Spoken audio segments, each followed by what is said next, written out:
3, 2, 1. Hey, Max. It's good to have you back. Yeah, you finally figured out how to count down from 3 to 1 with your fingers. I know. I messed it up the last time you was on her. So I don't know what's going on. Maybe that there's Toe of Satan lollipops knocked some sense into me last week, Thursday. Yeah. Oh, man. You know, they clear people's like sinuses. They just cleared your brain. Yeah, they cleared everything. So it was bad, but it was all for good cause. And we're going to talk about that more in this podcast. But we have to drop a intro.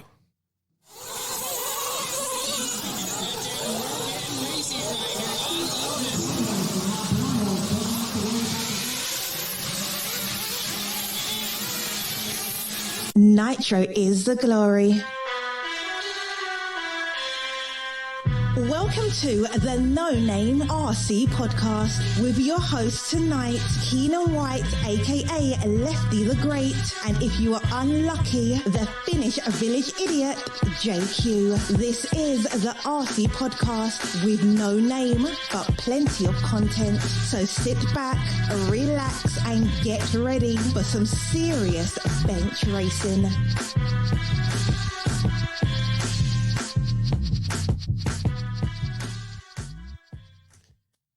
Yes, indeed, Nitro's the glory, but E-Buggy pays the bills. What's going on, everybody? Welcome to episode number 120 of the No Name RC podcast. We took a week off last week. Actually, I kind of had to recover from that lollipop stuff. So I knew I wasn't going to be sick on Friday or not feeling good. So I just decided not to have a podcast last week. But we did do a live, and we did a good thing. We'll talk more about that in a minute. My good buddy Max is here with us this weekend. This weekend. It is almost the weekend. So, hey, it's Thursday. What's up, Max? How are you? I'm doing good. I just finished my shift. Almost the weekend, as you said. So, yeah, I'm feeling good. Yeah. I'm feeling good, too. I'm looking forward to this weekend. My weekend is going to be watching PNB. So that's a good thing. Oh, yeah. Yeah. They have lives too. So it's like actually watching something. Yes, Live RC will be there. And we will talk about that a little later. But before we get deep into conversation, which we have a lot to talk about this week. We have a lot to talk about. Mm-hmm. We have revealing some new things. You and I actually have an argument or debate. Mm-hmm. So we're going to talk about that. But, before we go any further, I would like to shout out to all the people, all the NNRC squad around the world. You guys make this happen. It's awesome. The love that you show the podcast. Our socials are growing daily. We want to get our Instagram count up. If you ain't following us on Instagram, please go follow us on Instagram. If you like this podcast, you're going to hit that like button on Facebook. Do that. And also, please, we have 1,079 subscriptions on YouTube. And we have 3,600 people on our Facebook groups. I think we should have 3,600 people on the YouTube thing. So if you can, please go to our YouTube channel, hit that subscribe button, that like button or dislike button, and leave a comment for us and let us know how you feel, because we're still learning this video thing, but it's getting there. So thank you to all the NNRC squad. Big shout out to the patrons of the podcast. None of this is possible without you guys. I'm traveling here in May. I can't wait. And a lot of that is because of the Patreons, stashing off a little bit of money here and there, saving up. And we're going to Silver State. We're going to National. 6 weeks of just RC. It's going to be madness. It's going to be fun driving across America. I can't wait. And you guys will come right along with us because I'll be posting daily and videos and all that stuff. It's going to be an awesome hurrah around America. And I can't wait. Shout out to all of our awesome sponsors. We actually have 2 new sponsors. We just announced them this week. But before I go in, I would like to talk about Mayako. They released like a etching picture type of thing of their car today. And another body shot of the car. The body really looks badass, like some yellow camouflagey type of look. Did you see that on Instagram, Max? Yeah, finally someone gets how to make a prototype body. Not just white. Make it look cool. Yeah, it did look cool. I have seen the car. I've been sworn to secrecy, like threatened by death if I reveal any of the secrets. So we shall see some more pictures of it here shortly. But it looks good, and it looks good in that video. And I'm getting excited. I think I'll have a prototype here soon. So I don't know why. I'm not going to race. But you'll have a prototype? Huh? You'll have a prototype? Of course I should have a prototype. If I can put it together, what you gonna do with it? Put it together and put it on my shelf. Oh, well, yeah, that makes sense. Yeah, that's what I was thinking. Yeah. I mean, one day I'll get back to racing, hopefully here. But thank you to Mayako for sponsoring the podcast. Shout out to TNR Fuels. They are at PNB, Chris Nelson and those guys. Check them out. He's doing a whole tour of America, man. He's everywhere. Really good people. A fuel made by racers, for racers, a family-owned business. So go check them out. Shout out to Sun City RC Raceway. You know, they had the TNR race a few weeks ago. They're doing good. Awesome facility. I hope I can stop there on the way and somehow, some way on the tour of America. Tekno RC heading into PNB with their full squad. That's going to be interesting. Can't wait to see what they do. Jared Tebow won last year. So let's see what he does this year. Beach RC is up there. Lucas is up there with the White Whale. So if you need any parts, go check him out. If you want to order online, use our affiliate code. It helps us out. RCGP, JQ Racing. Shout out to all my JQ Racing family attending PNB. Cody Watson and a couple other guys, they're all headed up there. Not a big team like we used to, but they're going. And Racecraft USA, we got some Racecraft USA guys going to PNB. And I see people's getting their JQ Threads hats that they won from the Christmas show. I know Christmas was like 4 months ago, but, you know, Joseph takes a long time to ship things. And, yeah, man, House of RC. House of RC is going to play a lot in what we got to talk about today. And, of course, Papa Willie's Traction Tonic, longtime supporter of the podcast. There are links in the written description of this podcast, and we have some discount codes. Papa Willie's is one, as well as manscaped.com. You can save 20% on them. So we have two new sponsors, Max. And one is, actually, let me go first. High-Tech RCD, or High-Tech Multiplex, they call themselves in America. But I'm really excited about this because I used to run these servers exclusively back in the day. You know, back when I was really like into racing and stuff like that. These were the servers that you ran, you know, and they kind of disappeared for a little while on the racing scene. But they're back, and they're sponsors of PNB. They're sponsoring the Florida RC Championships and whatnot. So here's what High-Tech had to say. And I'm super happy that they're on the podcast. I really am. Since 1983, High-Tech RCD has been an industry leader in engineering and manufacturing radio control systems, servos, and telemetry components. Our team of top engineers have researched and developed the most superior servo technologies in order to bring the highest level performance and reliability to your hobby. Along with High-Tech's rock-solid reputation for quality products, including an extensive charger line, we have a dedicated customer service team available to offer constant support. Trust in High-Tech, your servo and charger headquarters. I'm super pumped. They are an associate sponsor, so happy for them. They're going to be on for 2021. Big shout out to the USA Surface team manager, Mike Walker. He's the one who kind of helped me to help High-Tech to come on board. He's been running their servers for a long time. Going to get him on here to talk about their products here. And yeah, I just want to. They have a radio too. Yeah, they do have a radio. I don't know if they're making it anymore, but they have come out. Okay. Yeah, they're appealing to e-buggies. See, now everybody says we don't show no e-buggies love her, but they have their RDX2 Pro charger, and they say this: they're calling out to all e-buggy fanatics. You want to race, not wait, right? Then you better add High-Tech's new RDX2 Pro charger to your pit arsenal. Capable of charging 2 4-cell packs in just 45 minutes, this battery charger will get you back into action in no time while also offering you the power supply feature for your engine heating and tire warming needs. Get charged with High-Tech. This also has a Bluetooth dongle, so I think you could connect it to your phone and everything else. So, yeah, they're coming out swinging with this charger and their new HSB-9381TH servos. All good. These are got like regenerative braking characteristics. So when you brake, it puts power back into your battery, like a hybrid car. Oh, shit. Yeah. For real? Yeah. That's awesome, isn't it? Yeah. Actually, I think my first radio, when I got my AEB3, we bought it from like a racer. I think the first radio I got was a High-Tech. I'm not 100% sure, but I remember at some point I had a High-Tech radio. Okay. Yeah, but this is the servos, not the radio, the servos. I used to run the servos. Yeah. I mean, that was the only thing you could run. But I'm super pumped to have them on board. I don't have a discount code or nothing for them. We have to, if you wouldn't like any more information about High-Tech, go check them out, their website. Follow them on Instagram and Facebook. And hit up Mike Walker. He'll be happy to tell you about their products. And thank you, High Tech, for supporting the podcast. So a few months ago, I think last year, I started talking about a tire company that was coming out of SoCal. Well, it's not out of SoCal, but it's out of California. And I actually know the two owners pretty well, Bryce Beaver and Brad Nibblings. I'm sorry I messed up your name, Nibs. I can't say it.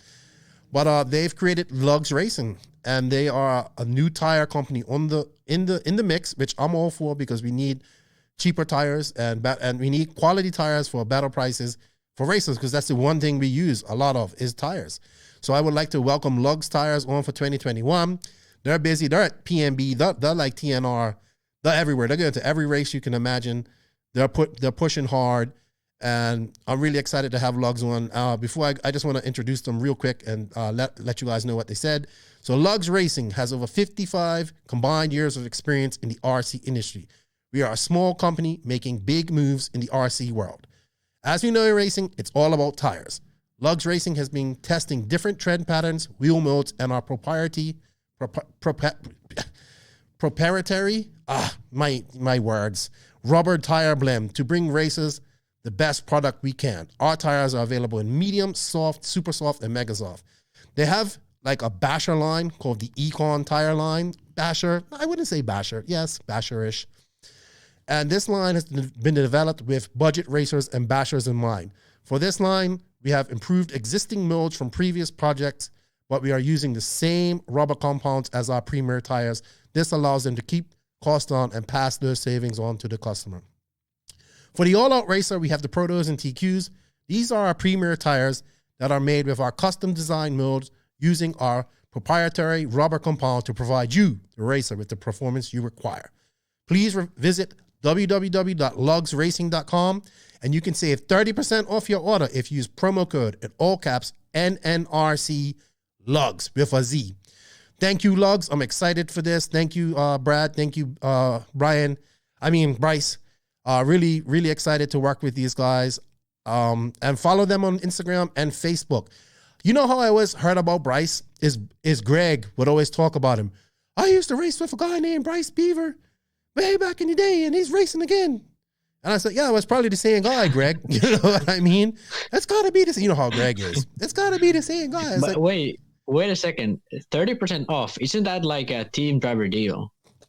Hey, man, they're pushing hard. They're pushing hard, and they want to get out there.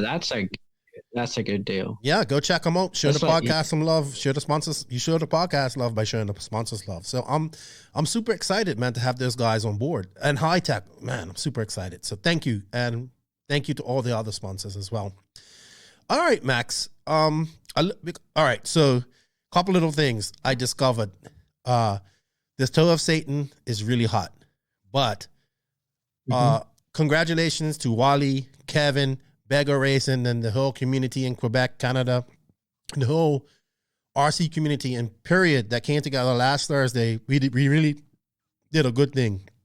We raised between the GoFund and super chats and super stickers, because the first time we was testing that, we raised almost, or maybe just over $2,000 to add to their total, which takes them up to almost $19,000 or like $18,500 total raised for Yannick. A young, very 7-year-old. His father races and he loves racing and all that stuff, but he's sick. He's got cancer. And, you know, I love that the RC community rallied around that, and people were just throwing money. And then it was crazy. Like, I was suffering so bad with that stuff. Then like they said, well, if we get another $500, you got to do the other one. And then like Drew Singer threw in like 500. No, I think it was another, man, I don't know how much we made, but Drew Singer pledged like $500, RCGP 100, Jake Lasco like 200. Man, I had to put another one in my mouth. Man, it was bad, man. It was bad, but it was all worth it. Yannick Strong, we raised money for this young kid. It's great to see the RC community come together like that. I wish we can come together like that more often to do more positive things. And thank you to all the drivers that sent that did the video for me. It was a nice little video that we had for him. His parents really enjoyed it. And our thoughts go out to you, his family, and young Yannick. And stay strong, man. And yeah, stay positive. So it was a good thing, man. That made me feel really good about doing it. But man, that stuff was hot, Max. Man, it got on my shirt because I was drooling, right? Because you don't have to eat it. You just have to just have to put it in your mouth. But I was drooling. It's that sticky candy drool. And it got on my shirt and it was right on my belly, dude. Oh, it got everywhere. It got on my feet. It got on my arms, and everywhere it got, it was just burning the entire night. And then the funniest thing is, it's not actually burning. Your body is just tricking you. Like, it's not physically burning you. Right. It's your body just thinks it, you know? Well, there are such things as chemical burns, Max, and I would think I was going through. Yeah, but I don't think those have that. If it was like some of those have it, but it's mostly just like acidic stuff. The hot stuff doesn't really have any chemical things. Right, but it just tricks your receptors. At 9 million Scovilles? Bamboozled. 9 million Scoville. Yeah, but it doesn't matter. Doesn't matter how many Scovilles it is. It's still nothing to do with like actual chemicals, unless there are chemicals. I don't really know. Oh, this is a cinnamon-based one. It tastes like cinnamon and sugar. Okay. So the chili is not actually even like, if you don't have the reflex, it doesn't feel hot. Okay. Well, I dare you to go do a toe of Satan then. Well, yeah, but I have the reflex, so it feels hot. You know? Hey, dude, my mouth was on fire. My eyes, like everything. So I was red, dude. I was so red. I was like, oh, this sucks. Then of course, dummy here put another one in his mouth, but it was well worth it. Mm-hmm. But the only thing, it just messed me up for a few days. It felt like I was drinking the whole entire night. All the sugar and the heat and all that stuff just messed my system up. My pressure was up. Yeah. But it was all good. It was all good. Dude, do you know who our guest is this week? It's Kyle McBride. I got him on the podcast. Yeah, I read on the notes. Yeah, I got him on her. That's exciting. Yeah. He hit me up and said, hey, man, can I come on the podcast? And I said, yeah, sure. You know, I've done a few things with Kyle. And we talked about his move to Tekno and what we expect for him. So thank you to Kyle McBride. I listen to it. It's a short podcast this week. I mean, we did 5 hours a couple of weeks ago. So, we kind of, but once me and Max get talking, I'm sure it's going to be long. But but like I think McBride is making moves left and right, like the seismic stuff and the Tekno stuff. It's clear like he's looking beyond just the racer career, like he's like, I think he's selling the seismic stuff with someone, or he's like working beyond like just being a racer, Well, he talks about that. He talks about the Tekno move and all that stuff. He's still only 25. He's still young.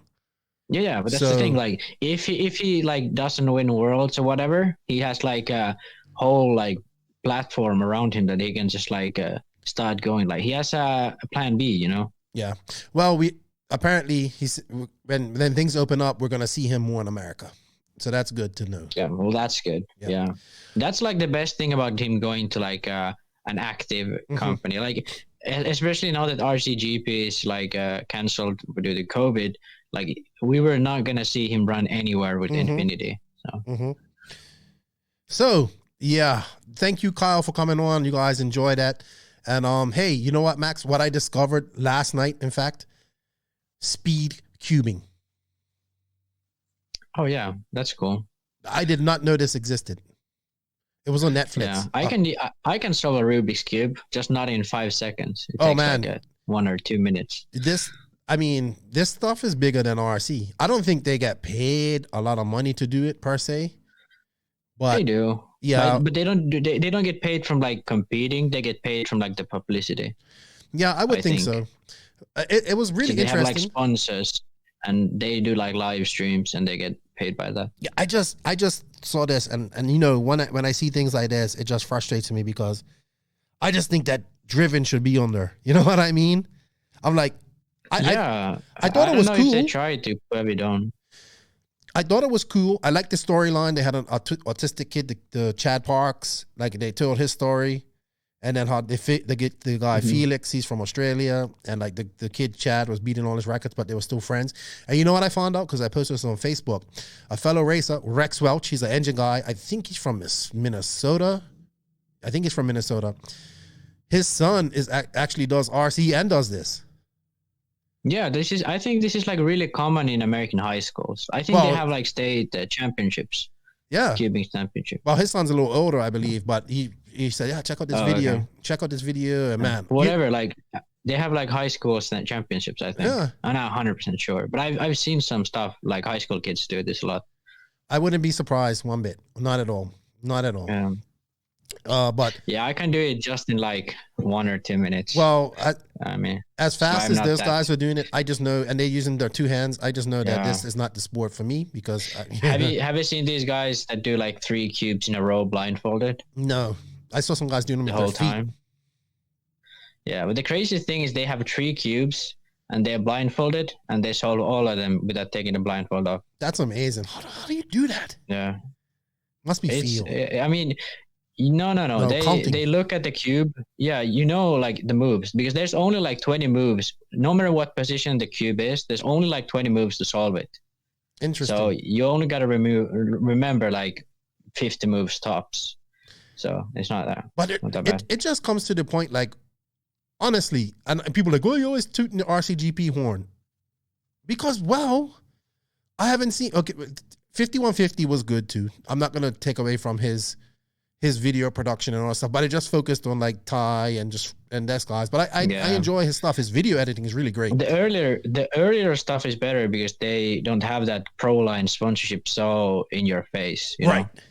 And it's nothing wrong with that. It's sort of like in the background. Like in the newer ones, it was like, hey, these are the pro line guys. Here we're following the pro line guys. So I mean, yeah, obviously he's got to make money to make those, but like as looking at from inside the hobby, it was like kind of annoying. Yes. But, yeah. And then I look at and I just saw how they made drama, like not drama, but made a storyline behind this speed cubing. And I'm like, why can't we get driven on this Netflix? Like, I just don't understand it. And yeah, well, why can't we get more than just driven? Like, well, why hasn't there like 5051, whatever it is, and driven? Those are like the only thing ever created, like in RC. Dude. And like those are like online series, like those are the only 2. Like really? Yes, unfortunately. But man, well, we can change that. I know we can. And we're going to talk about that today too. We're going to talk about that. And you know what? I just wanted to say thank you to everybody that donated to young Yannick as well. I got to say that again, man. That really warmed my heart to see the RC community come together like that. So really good stuff. All right, Max, you know what? I think it's time to go into some RC news. And this week's RC news is brought to you by Manscaped.com. Now, we're going to talk about something a little different this week on Manscaped.com. So, the RC news is sponsored by Manscaped, the global leaders in men's below-the-waist grooming. Manscaped offers precision-engineered tools for your family jewels and is now available in the USA, Canada, UK, Australia, New Zealand, and the EU. We have an exclusive offer for our audience. Use the code NONAME in all caps and get 20% off your order with free shipping at manscaped.com. Join the movement and the other 2 million men who trust Manscaped. And guess what? Cut through the jungle to find your manhood. But I have a few other points here that I want to talk about because, you know, RC is a predominantly male-dominated sport. So we have some talking points that we should pay attention to. Did you know that one guy every hour, every day is diagnosed with testicular cancer? So this is a reminder to all the men listening to check yourself before you wreck yourself. Manscaped, in addition to providing the right tools and solutions for a safe and easy manscaping, has partnered up with the Testicular Cancer Society to spread awareness for men's health and early cancer detection. Together, TCS and Manscaped are committed to raising awareness for the most common form of cancer in men aged 15 to 35 and giving support for fighters, survivors, and families impacted by testicular cancer as a part of their We Save Balls initiative. While you're down there cleaning up your sack, why not go ahead and give them a little investigation for lumps, changes in size, or any pain? I think we can all agree it's pretty fun playing with your balls anyway. Manscaped recommends checking yourself once a month, and if you feel any lumps or swelling, give your doctor a call. In addition to checking yourself, you want to make sure your sack is looking fresh and clean with the Manscaped Perfect Package 3.0. And inside the Perfect Package, you will find products and liquid formulations that we have developed to turn your bathroom into a salon for your balls. So we have the Crop Preserver, which is an anti-chafing deodorant for your balls. Crop Reviver, which is a spray-on ball toner and refresher. And the Perfect Package 3.0 also includes an anti-chafing boxers that keeps your package cool and feeling fresh. So remember, go to manscaped.com, use the promo code no name in all caps, and you will save 20% off your order, and you can get this pretty much all around the world. Thank you, Manscaped, for bringing us the RC news of the week. All right, Max, I think one of my big things is the UK has opened back up for racing. I'm so happy for our friends over there in the UK. They have been on serious lockdown, and they took advantage of being open this weekend. There was races this Easter weekend. There was races everywhere. Yeah, they had their lockdowns were like actual lockdowns. Yes. They had you can't leave your house for over 30 minutes, even for a run. Holy shit. It was nuts. I was talking to Rowan today, and now I can't even get him to do any work because all he wants to do is be outside. And he's like, I'm paddleboarding in the middle of a lake. It's 3 degrees. I was like, well, you're the guy who wants to be on a lake in April in England. But it's good to see. We saw that Nemo Raceway had all weekend. They had multiple races, I think, all weekend and Monday. Yeah, I think, they had race Saturday, Sunday or something. It was crazy. No, I think it might have been Friday, Saturday, and Monday because they had a holiday on Monday. Oh, yeah. Too. Oh, yeah. True. Normally we'd be watching Neo, sorry. Yeah, well, DXR nowadays. Yeah, well, it's a shame they couldn't. I understand why, but, that was my Easter ritual, watching Neo Buggy. Mm-hmm. It's good to see. Yeah. I see Jamie Clancy won at Hearts. They had a doubleheader on there as well. So I'm happy for my UK RC brothers that they got to go racing. All those 10 scale guys got to go. I believe it's outdoor racing only, though. I'm not sure. I could be wrong. But I know. I don't know. Yeah, it's good to see. Very good to see. Dude, the ROAR nets opened up last week and sold out in 5 minutes. I've never understood this type of thing. Why is it especially nationals? I can understand the DHI Cup or Neo race. Those races fill up and there's no way to qualify people. But nationals at least get the top 50 guys from last year straight in. They just have to say, hey, I'm going. Well, I think if you make the semis, you're in. If you made the semis the year before, you're in. Yeah, well, I don't think that's enough because, come on, it's fucking idiotic that you have to be ready. You have to have your internet working to get into the national race. That's, come on. Well, we're going to talk about that. We're going to talk about that in the SCRC Thought of Dawn and Quiet segment today. So I just thought it was impressive that it sold out in 5 minutes. It beat his record. From the year before. And I'm excited because LCRC is a great facility. I was talking to the owners the other day. I'm all set up to go up there.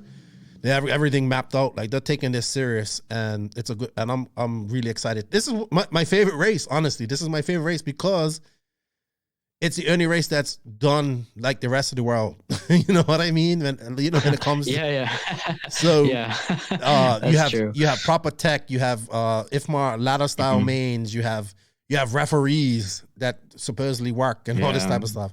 I hope they don't do that open practice like they did at Thornhill back in 2019, though. I don't like that. They had open practice? Yes.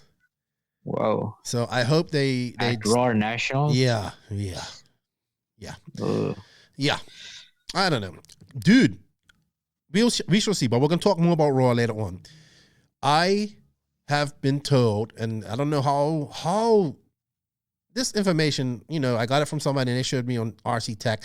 I'm kind of, RC Tech is kind of, but this sounds pretty legit. But I'm hearing that Kyosho has been sold again to a company called Surugaya. So I'm wondering who Surugaya is. I looked up Surugaya and it's like an anime thing on Facebook. I don't know if this is the same company, but we know Kyosho got bought by a bank, and obviously they're looking to get rid of this because they just bought it because they owed the money. So we need to find out who this Surugaya is and what's going to happen with Kyosho. It's very interesting news, sir. Very interesting. Yeah, well, I don't know. I mean, it's been sold like 10 times in the past 2 years, according to like these rumors. So, and it actually just, what happened was the bank just took ownership since they got so in depth, I think. Yeah. I'm not sure, but I mean, I guess that's what happened. Like usually if the bank takes control, you're very much in depth. Yeah, I would say so. But you know, there's always what does this mean for Kyosho racing and whatnot? Probably nothing. Yeah, I don't think it means anything. Kyosho, they don't have any professional drivers. Like, what could it mean? They have like, CJ they have and zero. They have CJ yeah, and they but have America. Yeah, but Yoa is paid by his dad, who owns the Portuguese Kyosho distribution. Then CJ is probably not even paid, but if he is, he's paid by Kyosho America. So the actual Kyosho factory doesn't pay a dime to any driver. Well, they paid Yuichi Kanai.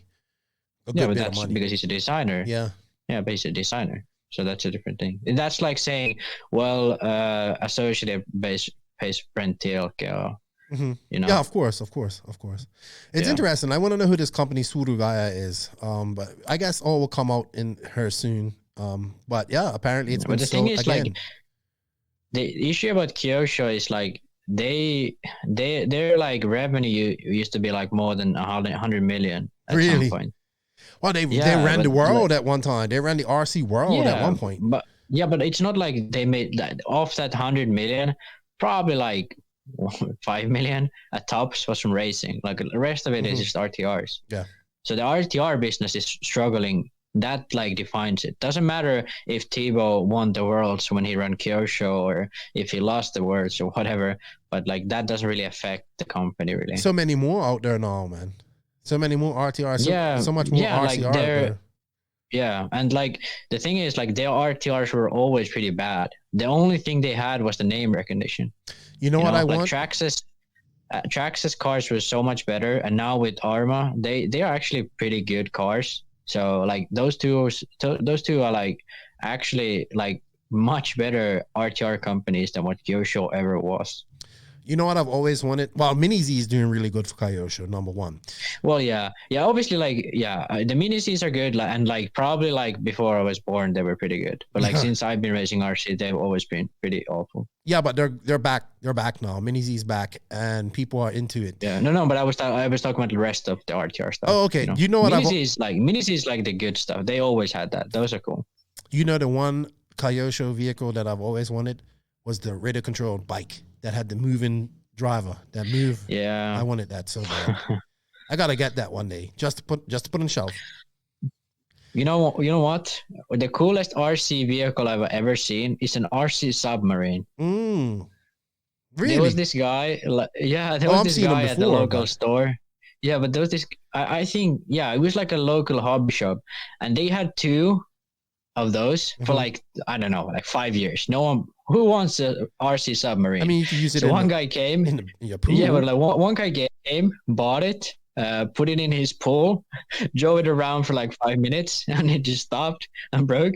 He came back to the store, bought another one, and the same thing happened again. Well, so after 5 years, the guy working at the store sold two of those in one day, and both of those broke immediately.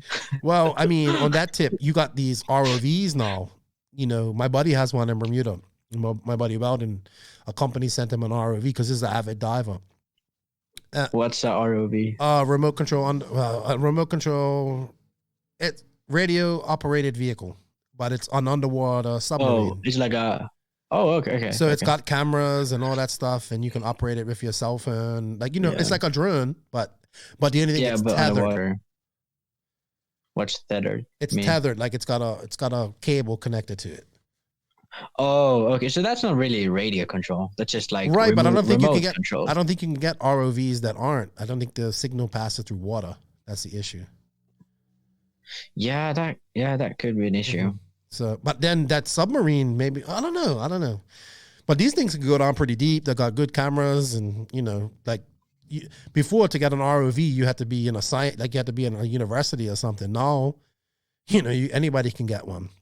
All right, man. Another thing that I noticed, Madman Marco Barufalo beat Boots, Polito, Barton, and everybody this past weekend.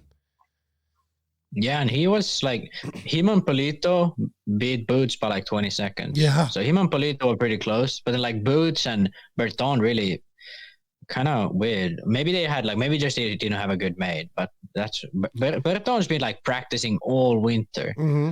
And like I don't know. The Infinity buggy is not like, I'm not feeling it yet. Like I'm not getting the hype. Like I don't think it's gonna be that great. Well, it takes time. It takes time. They should have the greatest. They have the biggest budget.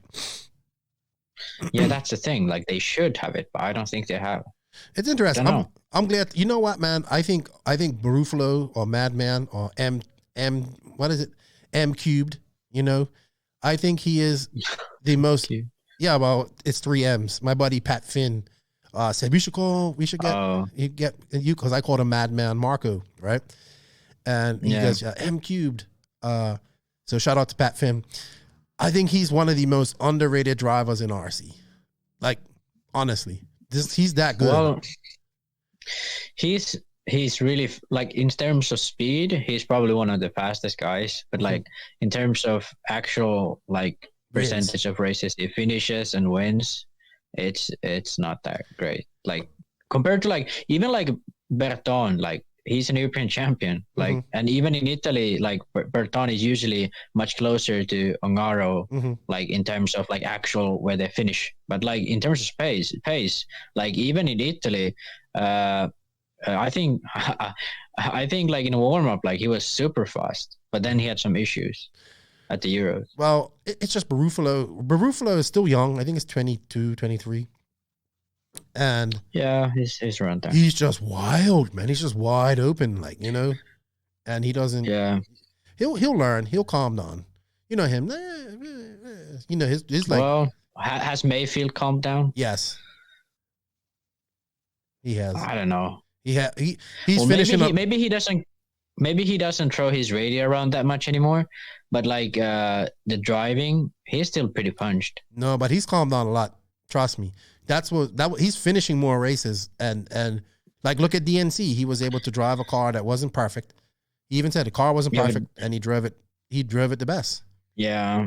But like the thing is like before he moved to Mugen and MX, he had subpar engines and a car that was awful to drive. So, you know, I don't know, man. I don't know, dude. I think it's just like if you're a certain type of driver, you really can't shake it off. Like you can move a bit, but you'll always be that type of driver, you know? I get what you mean. No, I really think that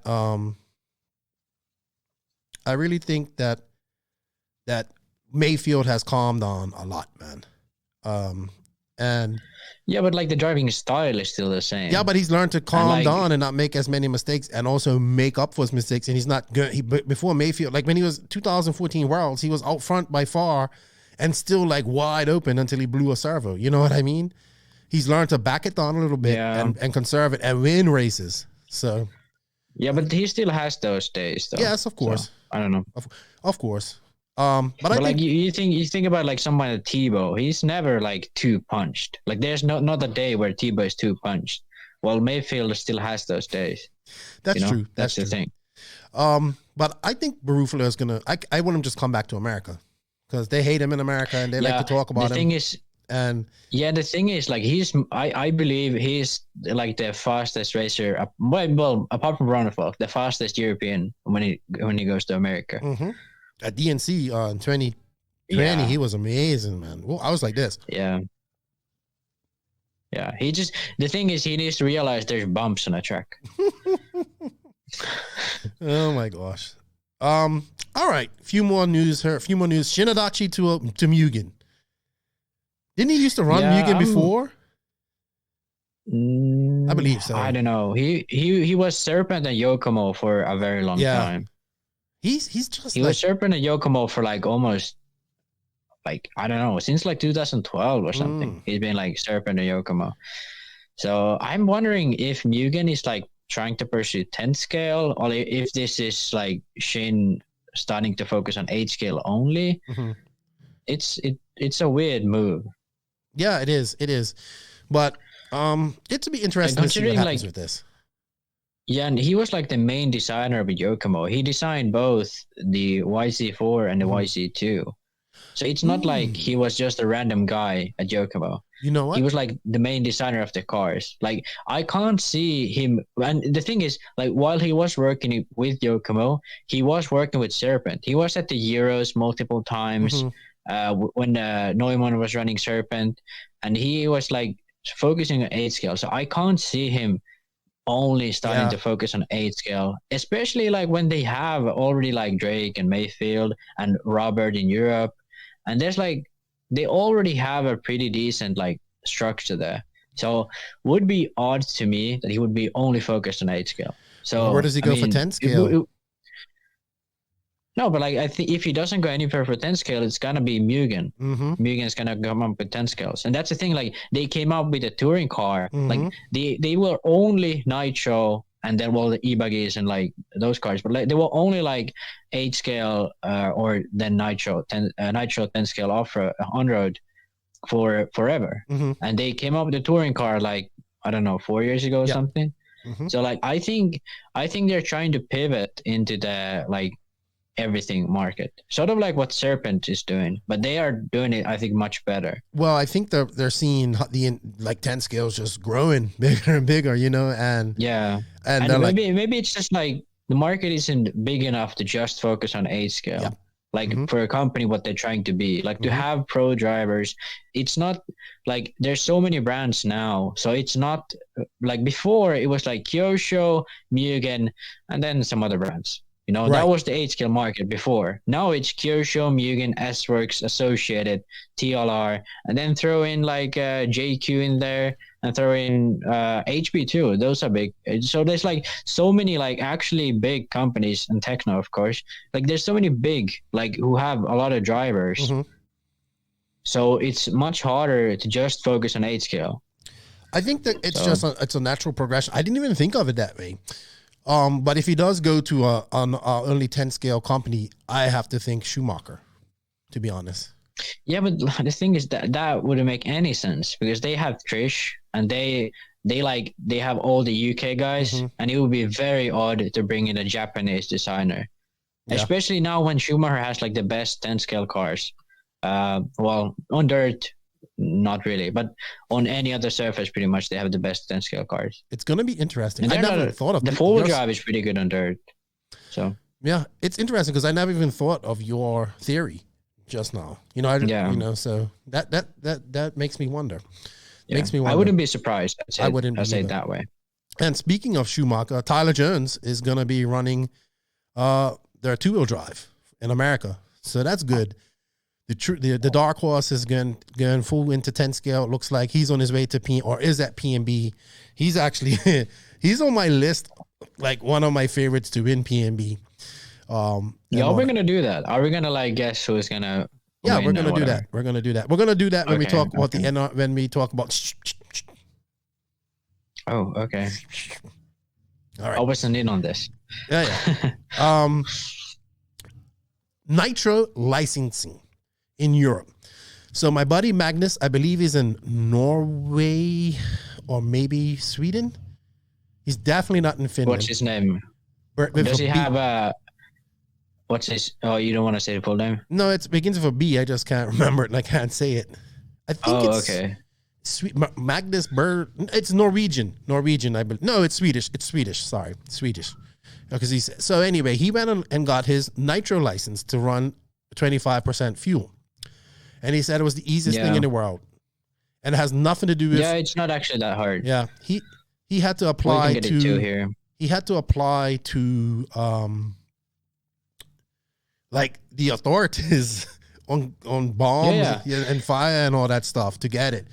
So yeah, you go to the police's website, then you apply for a license to acquire nitro, and you can acquire up to 100%. So it doesn't seem like it's going to be an issue. The only issue right now is the selling of it. So that's still pretty open. I haven't heard anything about that.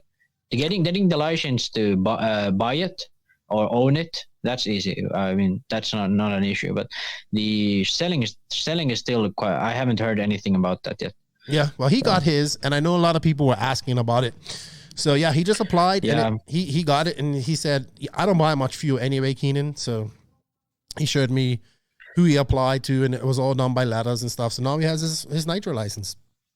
So yeah, you just go to the police website. At least this is where it works in Finland. You go to the police website, and then you just apply for a license under the explosives and all that. The police website, Max? Police? Yeah, it's poliisi.fi or something like that, I think. No, I'm just or teasing you. Poliisi.fi. How are you saying police? Police. Oh, yeah. Well, we say poliisi. So it's right, yeah. It's a bit different. Yeah, that makes sense. Police. Almost like Italian. Well, when you say it, it sounds Italian, but it's poliisi. So it's not that poliisi. It's not that Italian. All right. Well, a couple of weeks ago, we got a question from my buddy Benjamin James, and he's asked it a few times about, can we get a series going with a combination of races? And they always think of not just one series with one race, but using major races in America. Well, we was talking America at this point, and we was answering his question, and it kind of dawned on me. I was with Joseph, I believe, and I said, well, you know what? We have DNC, PNB, Silver State, and the Nationals. And I'm pretty sure we're going to get all the same. When I say top pros, I mean top 15 to 20 at most. Like, when I say pros, I mean guys who are doing this for a living, guys who are on the cusp of doing it for a living. Man, I'm sorry. Like, that's what I mean. When I say pro, that's what I'm talking about. Man, I got a bike out there revving up like crazy. So as we was talking about this, I was like, yeah, we should do this. And I know, look, RCGP did a virtual series back in 2018, and it was okay, but it kind of, yeah. They didn't promote it really. Right. They just put it up. Right. So this idea was born from that question and us talking about it. So, I said, you know what? I'm going to do it. I said, I'm going to make something, and I'm going to use these 4 races because I think everybody's going to go there. I ran it by you. I ran it by Connie. And I said, I'm going to do it. And I'm not going to take a year to do a logo. So let's see if I got this right. I don't have it right. Okay, here we go. Let me enlarge this. So here we have it, people. The NNRC Cup Series. Shout out to Rascal Graphics. He done this for me. Actually, I couldn't decide between the laid on one and this one to the right, which is going to be the trophy. So I put this to vote into the Patreon. If you want to be a patron, the link is in the written description of this podcast. So I put it to vote in my Patreon, and this one and the other one kind of were tie. So I said, I'm going to vote the right one. The right one is better. Okay. That looks really cool. Yeah, you sound like JQ. And I like it too, but we're actually getting a trophy made of this. So I'm getting like a 30-inch trophy. Matt Owings is doing it. He's a JQ driver. He's making the trophies for PNB. And yeah, so this just came off the cuffs, like off the top of my head. And we came up with it. And like I said, it's DNC, PNB this weekend, Silver State in May, which I'll be attending, and then Raw Nats that I'll be attending as well. And the winner will, and all these, and I put another vote in the Patreon. Because one guy's like, you should have drop rounds. And I was like, I don't know if I want to have drop rounds, No drop rounds. So I was especially if everyone shows up. If it's like, let's say like Mayfield misses PNB and Tebow misses Silver State. And like, if there's like everyone misses one race, then you can have like one dropout. But if it's like one guy misses one race, then you have no dropouts. Right. I agree with you. And to make it more exciting, a drop off would have been nice. But I said, let's keep it like real series. And the majority of the people said, no, keep it 4 races. So I listened to the Patreons, and it's going to be 4 races. These 4 races, all 4 count. So hold on, let me remove this. And hold on, I've lost it. What's the point system? Okay, so the point system is we're only using the top 30. The reason I said top 30 is because that's like an A and a B main. That's like the A and B main or the 2 semifinals at a race. You know what I mean?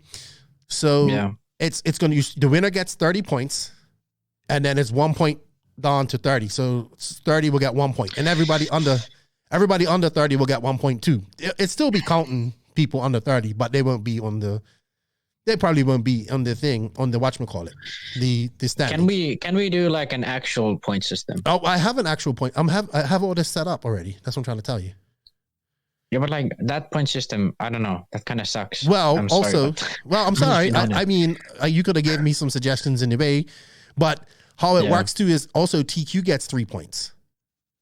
So yeah, that's a positive. Yeah. Max says that's a positive. But I think, well, you can still change it, right? I mean, we can change it. That's not a problem. Yeah, can we? Let's sort through this. Let's put like an actual point system, because the thing is, if you win all races, if you finish second all races, and then you win one, finish second in 3, and the one guy wins 3 and finishes second, but the other guy has 1 more TQ. The one who finishes second more wins. Well, I didn't come up with this point system, by the way. That's why I'm saying it now. But we still have time. So yes, we have time. Deal. So anyway, we've set it up on House of RC here. So we have the rules. So let's go through the rules. So races are great, series are better. The No Name RC podcast would like to introduce the NNRC Cup, a virtual series born live on the air of the NNRC by Lefty Great, and a question from Benjamin James. Inspired by the RCGP's Season 0 and developed in collaboration with House of RC. As many of the top racers are attending DNC, PNB, Silver State, and ROAR Nationals, we thought it would be a great idea to track their progress and build the tension and discussion from a race to race if we made a series out of them. Now, I'm sorry, people. Okay, it says 3 to count here. At first I was going to just have 3, but that's not. We're going to have 4. Rowan, you were supposed to erase this. It's only Pro Nitro Buggy. Sorry, guys. I'm not throwing any shade at E-Buggy or Truggy. Don't apologize. No, but that's the right attitude. There won't be no E-Buggy at the Nationals. So, exactly. And honestly, I can barely focus with one class. Like, let's not get confused already. So, the information rules, like we might go over these points here, but it's 30 down to 1. So Max says he has a better point system. So we'll listen to him in a minute. And I just want to bring it up. We have already the rankings in here from DNC. Sorry, internet's taking a little bit of time here. So if you haven't filled out your House of RC profile, you should. But as you know, Ryan Mayfield, as of now, Ryan Mayfield won DNC. So he's in front, and he's got his profile filled out here. He's got all his sponsors. Cole Ogden in second with 29 points. Tanner Denny, Rivkin, blah, blah, blah. And then Fenn, he TQ'd, but he came 10th. So he actually got 20 points, 19 points plus 3. So it's 22nd. 22 points. So we're going to track these points and the people. I only have to top 20 or whatever. We haven't finished doing this. And like a lot of these guys will not go to PNB. You know what I mean? So this is going to change over the next 4 races. Max wants to change the point system. But yeah, here's the key. This is going to reward consistency. And I'm hearing now that Ryan Mayfield can't make it because he's having a baby. He's not having a baby. His wife's having a baby. Sorry. And this is really going to affect his points, no matter what he if he finish off with his point system or whatever Max says. But I thought this would be cool so we can really look at what a series would do for RC. Yes, and I tried to make it fair. So it's 2 West Coast races, it's 2 East Coast races. I think PNB is the biggest East Coast, one of the biggest races in America, but biggest East Coast race, and the Nationals on the East Coast and Silver State and DNC on the West Coast. And you know what? I have like I said, the trophy is going to be made. I'm not giving it to them. They're just going to get their name engraved on the base. So whoever wins the inaugural NNRC Cup will be the first name on there. And I'm getting a little plaque, like a metal plaque of the actual trophy. The trophy is going to be the trophy standing up to 2 cars and a base. So when the base is going to be all made out of metal. It's going to be all 30 inches tall. It's going to be about that tall. And I am going to present it to the winner. 30 inches? Yeah. That's huge. Yeah. It's over 2 feet. Yeah. Yeah. That's huge. Yeah. We want big trophies, buddy. We want big trophies. You got to take a picture with the winner at the Nationals. Yes, I'm going to present it to the winner at the Nationals, but he doesn't keep it. I'll give him, I'm going to get like a 12-inch replica of it made, but just like a plaque, not an actual trophy. And he gets to keep it. And the beautiful thing about this is that it can go to different, it doesn't have to stay with just these 4 races. You know what I mean? Mm-hmm. I could take it and go to Europe and use it for the Masters of Europe or whatever. It doesn't matter. It's just going to be the NNRC Cup. Now, maybe I might differentiate. Maybe NNRC Cup USA, NNRC Cup Europe. Maybe. You know what I mean? You'll see. But I don't know, man. I think it's going to be fun. It's going to give us something to talk about. And all right, well, tell me why you think the point system should, how the point system should be, Max. So first of all, can you take that off so I can see myself? Yes. There you go.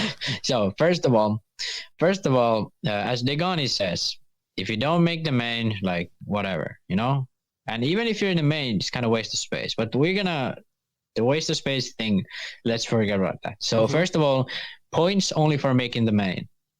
Top 15 gets points. Okay. So then, well, the point system can be pretty much whatever, but like, for example, this is only an example. But let's say you give 30 points to the winner, 25 to the second, 23 to the third, and then you just go down until it's like balances out of 15 so that the 15th guy gets like 1 point. So pretty much it's just like, it's progressive or degressive. I don't know. Yeah, but pretty much so that like if you win, it's more worth it. Like if you win and finish second, it's better than winning and finishing third. You know, like, oh no, sorry, finishing second twice. So if you win and finish third, you beat second and second. You know, right? I think we're gonna adjust it, but I'm still gonna do 30 people. Why 30? Because I told you it's like the A and B main. You know what I mean? I just think I don't know.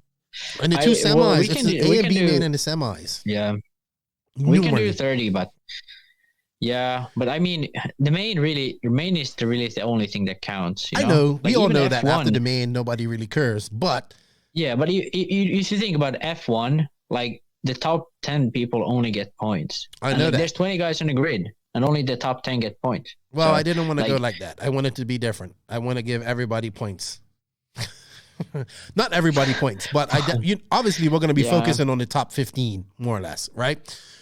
But I think like, because if you don't make the main, why do you get points? Like, let's imagine a scenario where like there's one guy who wins 3 races and then misses 1 race. Let's say that's Mayfield. And then there's like someone who finishes like top 5, and then he gets 1 race where he finishes like 20th, and he gets enough points to win the championship. That's why he would only get like place worth it.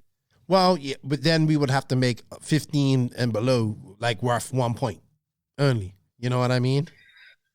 Yeah. Well, then it doesn't really matter anymore. So right. Well, top 15 only get points. Well, I kind of want to keep it because I mean, look at DNC. Ty Tasman was in the B main. You know, like so it's like missing. If you suck so bad that you miss the main, it's the same as you. Yeah, but it doesn't matter. Like he wasn't there. Like he was there physically, but he wasn't there racing wise. You know. I don't know. Maybe we'll adjust the points. You could DNF. You could qualify and DNF like from like the B main and still get points. Like come on, like I don't know. I just don't agree. Like imagine F1 drivers got points like. To like if you think about the system, F1 drivers, like 10 drivers get points. If all 20 drivers got points, it would mean that if 5 guys DNF, the guy who DNF like the last gets most points, even though he doesn't finish. That's pretty much what your system, like if you had 30 people, that system would do. So you need to reward the people who actually show up. Well, they will get rewarded. I mean, for instance, all right, let's talk about PMB because Mayfield's not going, right? So he's going to lose those points. And Cole Ogden's in second. Tanner Denny's in second. I think Cole Ogden's going to be one of the guys that does all of these races. You know what I mean?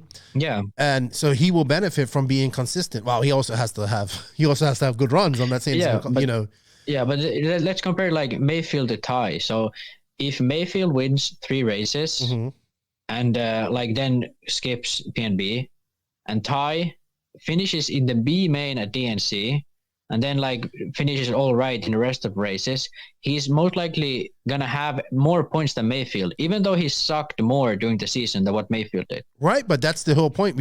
I understand why Mayfield isn't going. Don't get me wrong. But the point is we want to get these guys consistently going to races so we can do something like this. Or actually have a series that does it. Suck. All right, well, we'll fix the point system. You know what? You know what, Mr. Max? You present me with your point system tomorrow, and we're not doing the Formula One. I went to top 30. Yeah. I went to top 30, and I went. Oh. Yes, I won it like that. That's the whole issue. Why 30? Well, we're just going to do everybody, the whole class. If you take the whole class from DNC, everybody that enters pro, you're going to have people that go to PNB that didn't go to DNC, ain't going to the Nationals and stuff like that. And then the Nationals is a completely different race altogether because it's a complete different format. And then you have the people in the semis. If you make the semis at a Nationals or Worlds, it's a good, it's not as good as making the main, but it's still great. You still rank. Like if you run under 45 minutes, you don't get points. All right. All right. What's up, Max? Let's solve this. So tomorrow, you put a vote up on your NNRC Facebook. You put a vote. Should we do points for top 30 or top 15? And then we put up your point system and my point system, but then just take a vote. So if the people want, like, this is a democracy. Not really, but let's assume it's a democracy.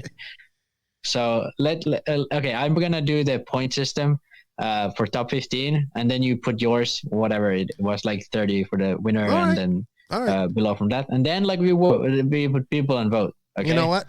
I can even, if you want, you can go right in House of RC and fix all of that yourself. But I'm not doing it. That's Rowan and all that stuff. But I think it's gonna be interesting. I don't know how that works. I'm really excited about it. We got talking points, and I'm ready to go, man. I'm ready to go. And we got to talk about PNB a little bit here now, because we have PNB coming up. They did the track reveal. Did you see it? I haven't. I tried to look it up last night, but I think they didn't finish it by last night. They finished it like they did it today. Dave did a track walk. He's going all out. He's got jumbotrons, like at where they stayed behind the staging area. I like that too. I'm not big on the whole monster thing, but hey, that's his thing. He's having a social. Look, I'm be honest with you.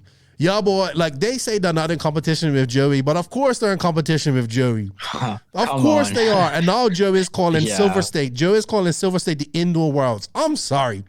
I've been to race time events and ain't nobody, I'm gonna be honest with you. And I give Dave all the credit. Who made the indoor worlds in 2006?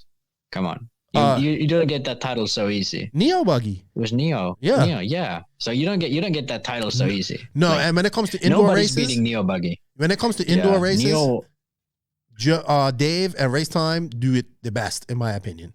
No. Yes, they Come do. on. In America. Neo? In America. I've never been to a Neo. Yeah. But they do it so now Joe is claiming that Silver State's going to be indoor worlds. So these guys, these promoters are competing, but I like it because Dave. Mm-hmm. And that's the thing. Like this is the only good thing about capitalism. This is the only good thing about capitalism. People competing. Yeah, but he went all out. He's got live RC there, and you know what's cool about this stadium is they have camera perches all around the stadium. Yeah. Already there. That's good. So I'm really excited to see what Live RC is going to do. They don't, Jimmy and Jimmy Babcock isn't going there. So I'm wondering if they're going to just let Scotty and Tyler call it, like what you heard on the TV is what the races are going to hear, but I don't know if that's going to work. And the thing is like at PNB, you really can't even hear the announcer, at least when I was there. Like, there was no way I could hear Jimmy. Like, if he called, like, hey, let this guy by, like, there's no way to hear it. And then fog and everything. So you don't really know what's happening. Mm-hmm. You just finish the race when everyone else goes to the pits. So that's pretty much how PNB was for me. So, like, doesn't really matter if Scotty and Tyler are talking about some short codes or lipos in their luggage or whatever. Like, you can't even hear it anyway. So they can't do.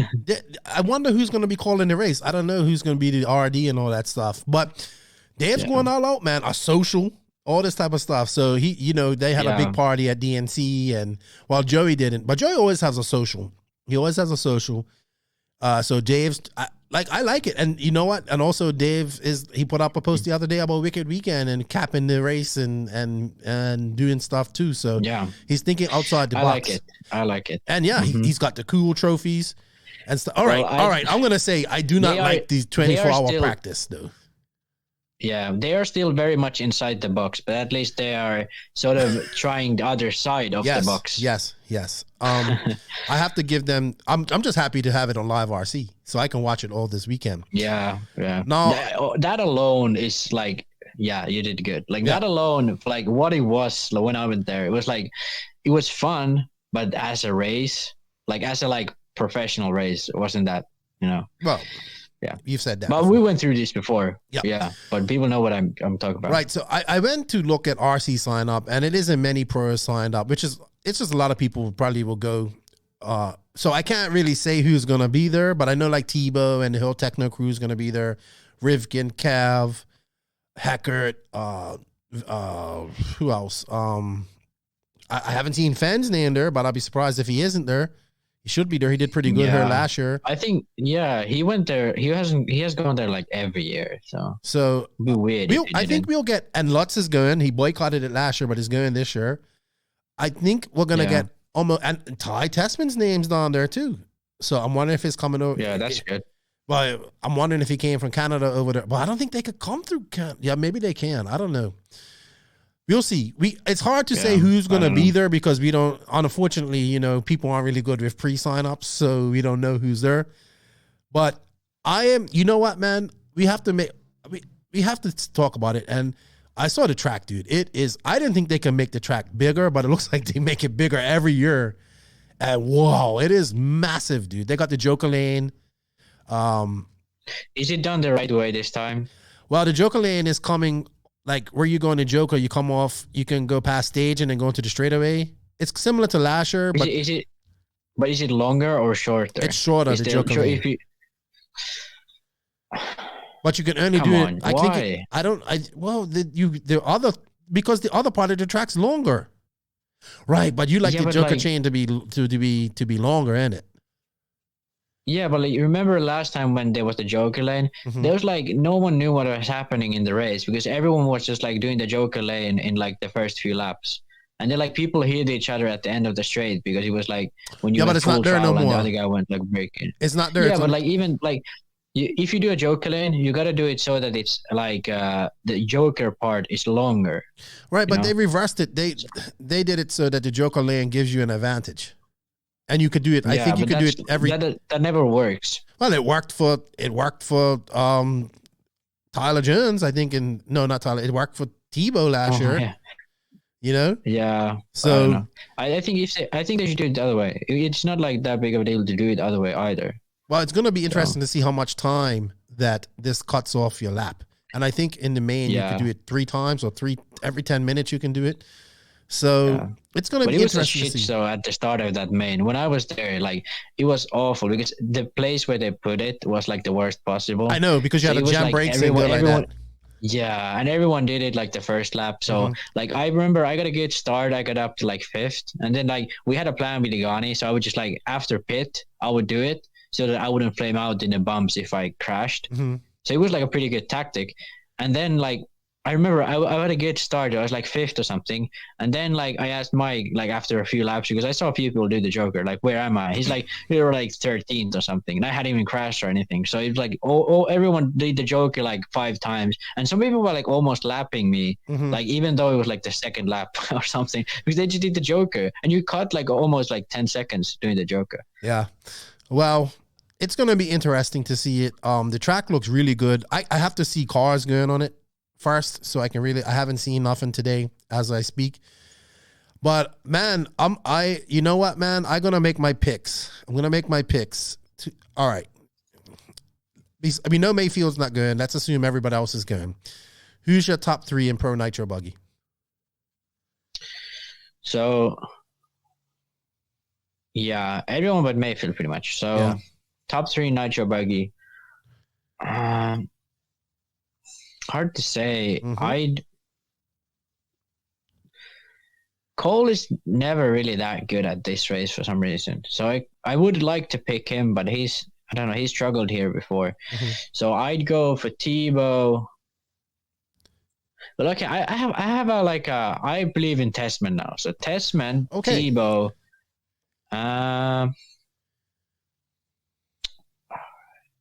like Jones, probably. Or maybe Fend. Fend's third. You know Fend what? can finish third. I am not breaking with tradition. I am staying faithful.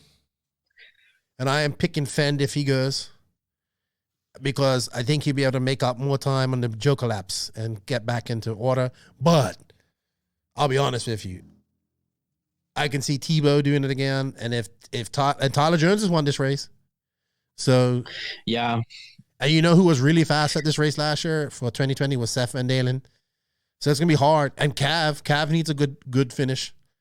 So is Cav going? Yep, he's going. The GOAT will be there. Wait. Well, he runs Pro Line, right? Yes. Yeah. Yeah, because J Concept is really good at this dirt, I think. I feel like it is. AKA won last year. Yeah, but who finished second or third? Can you remember? Was Seth Van Dalen. And Joe Bornhorst was really good till he flamed out, and he was Pro Line last year. Yeah, well, maybe, but I don't know. I think J Concept is usually yes, pretty East good. Coast, East Coast track. East Coast, yeah. So I'm going to Fend. Well, actually, yeah, Bornhorst might be a good pick too. I'm going with Fend, Tebow, Jones. Oh, and my. Where did I go? I went Testman, Tebow, Fend. Yeah, right. And my dark horse to win it from all of them, the GOAT. I think the track. Yeah, it will be. I don't think it will get really rough, and I think that will suit the TLR gets cars like annoyingly too. Rough. Huh? It gets annoyingly rough. It gets like bumps in the places you don't expect them to be. So like that's the worst case scenario for TLR. No wooden jumps this year. They got rid of them after last year. Like cars were breaking them because they were hitting them so hard. So they just said no wooden jumps. See, he's listening. He's listening. I actually like the wooden jumps. You have to just build it better. Well, they stay consistent. It's nice. Well, how they did it last year, cars. It's nice because. Go ahead. Yeah, it's nice because like it has like a nice lift. So like normally when you hit a dirt jump, the car goes like sort of flat and flying weirdly. With the wooden jump, it sort of like bounces up. So it has like a sort of this slow jump. So that's really cool. But like you gotta build them really stiff, and you really like. I think when they put it, the few times they put it in places where it's like super high speed, and that's like the worst possible way to do it, because like if it breaks, it's gonna fuck shit up. Yeah. Well, last year the jumps, the way they had it, they were coming so fast, the bumpers were digging into that steep concave like that. Oh yeah. And that just put holes in it. It was they were hitting it too fast. Like people were literally jumping almost right into the jump and just the boom. So they just got rid of it, and it's going to be interesting, man. I think it's going to be a good race. And man, I'm just so excited to be able to watch it with live RC, and that's kudos to Dave for doing that. Hey, Dave's listening, man. I swear he listens to this podcast because he done the trophies. I think actually, I remember after the last PMB, like I think we were like IHOP or something, and I think Dave was there with someone, maybe with Jeff Keaton. I don't know. He was with someone. Oh yeah, but we were like IHOP or something. And like I remember because I was like kind of complaining, like I was like joking around, but like I was making like real points though. But like he asked like, hey, like you're European or whatever, and he wanted to know like my opinion. And he like I felt like he actually like listened, even though like I was kind of rude. But like he feels like a person who actually listens. He might disagree and not like think about it the same way we do, but like I can appreciate like actually listening and thinking about that. Well, I mean, he's making changes. It clearly shows, and he clearly shows that he's doing sort of what we want him to do and what I think everyone should do. So he's sort of getting with the pace, like what we've been talking about and what I've been talking about. So I'll give him like huge props to this, because like the thing is like it's not easy to do like, because especially when it's like the culture is so like, yes, we can't change this has been like this forever. Like, this is like how everyone, if you post on Facebook, like all the guys comment like this. So like for him to make the step like, hey, actually these guys are somewhat right, at least, like that's a positive. But I mean, yeah, he could do much more, but like I can appreciate what he's not doing. Baby steps already. Baby steps. He did the steps. Jumbotron. People's like, well, I said, well, it'd be cool, you can, just like, I don't mind that. That's little touches that I think are good. The social, I really like the long jump thing. I like that. We flopped big time. Yeah, yeah, but like, I mean, that thing, for example, and the Psycho thing, that's like that's what makes Psycho Nitro Blast, in my opinion, what it is. Like all that extra stuff, they do really well, and that's like the atmosphere they build there. That's really good. Right. I'm just complaining about like the racing aspect. Well, like, I would like to see him do away with 24-hour practice, but that's his thing. That's part of it too. Yeah. But I would like to. I mean, I'll accept 24-hour practice for Psycho Nitro Blast. Maybe. I mean, the way I would do it is everyone else has 24-hour practice, and then you have like a pro class that has like regular practice, and they can't attend the 24-hour practice. Maybe. So you have a professional class that has like the pros. So you have actually a professional race, and then everyone else gets the Psycho experience, Well, if I was Dave, I would demand these manufacturers to make sure the professionals to professional. I set up a factory road because he actually has the main, like midday, and I would. Yeah, I would be promoting that to all those people. It's nobody ain't doing nothing in Tennessee on a Sunday afternoon. They could come and watch this, and you don't have to charge people. Just promote it. Get people in there. But as soon as they come into the entrance, give them a pamphlet. There's the pros signing autographs, signing posters of themselves, taking pictures, whatever. Then they could go back to the pits, hang out, get ready, and go ahead. But at least say, hey, look, we want to have a professional setting. Can we have guys not wearing black shirt? I know I'm wearing a black shirt, but we can have guys not wearing a black shirt and a hoodie, like you all the time. And that's my style. Yeah, but I would demand you not to. Then you wouldn't be in Factory Road. And then now that's the next step I want to see happen, because I think that this race can do it. So it's good to see. I'm excited about it. Kudos to Dave. I know we give him a hard time on her, but I like Dave. He's a nice guy. He's always treated me really well at PNB. And Jacob's been doing my intros her lately. So all of that footage is from PNB races, I believe. So. Most of it on the intro. So good stuff, man. One thing I'm gonna still say is like he really like he clearly understands like the aspect of putting pros up front, because he has like the timetable is made so that pros actually have like decent time when they're running. The mains are in the midday, so he clearly understands that, hey, we want to make this like we have to have the pros have like it's a different thing. Right. It's not like just racing and like that. It's like the pros, So like he just needs to go all out on that. Like make it sort of like what RCGP is, and then everything else is the Psycho Nitro Blast experience. It's not, hey, this is our Psycho Nitro Blast race. It's a race, but it's an experience mostly, That's what I want him to do. And then the pro class is its own thing. It's like a festival type of thing. I want him really to pursue that. Well, because that's the only race you can do that in. Like with DNC, it's a race. It's more a race than it's anything else. Psycho Nitro Blast is like you can go either way. Well, I think people are like, well, why should the pros get special treatment and be in the midday? Because I mean, let's be honest, we can all sit off and go watch them. Make them pay more too. Like you can make the pros pay double the entry fee or something, and then they get better. You can promote it better. So like. You can't make the argument, hey, pros get more. Well, they pay more, and then you can't make the argument. Well, then you will have the promotion, all that. You can't argue against that either. So you cover all your bases, and you actually do good. So I think that's how I would do it. All right, I can agree with that, buddy. I am excited. We'll get to see it. Are you going to watch it this weekend? Yeah, I'll watch the mains definitely. Yeah. Oh yeah, it'd be a decent time for you too. I think it'd be like around this time. Well, yeah, it's East Coast. So, it's East Coast. Yeah. It's not that bad. Yeah. Good stuff, man. You know what? Kudos to Dave. I know he's listening. He's listening and he's trying to change things. And that's good. That's a good thing.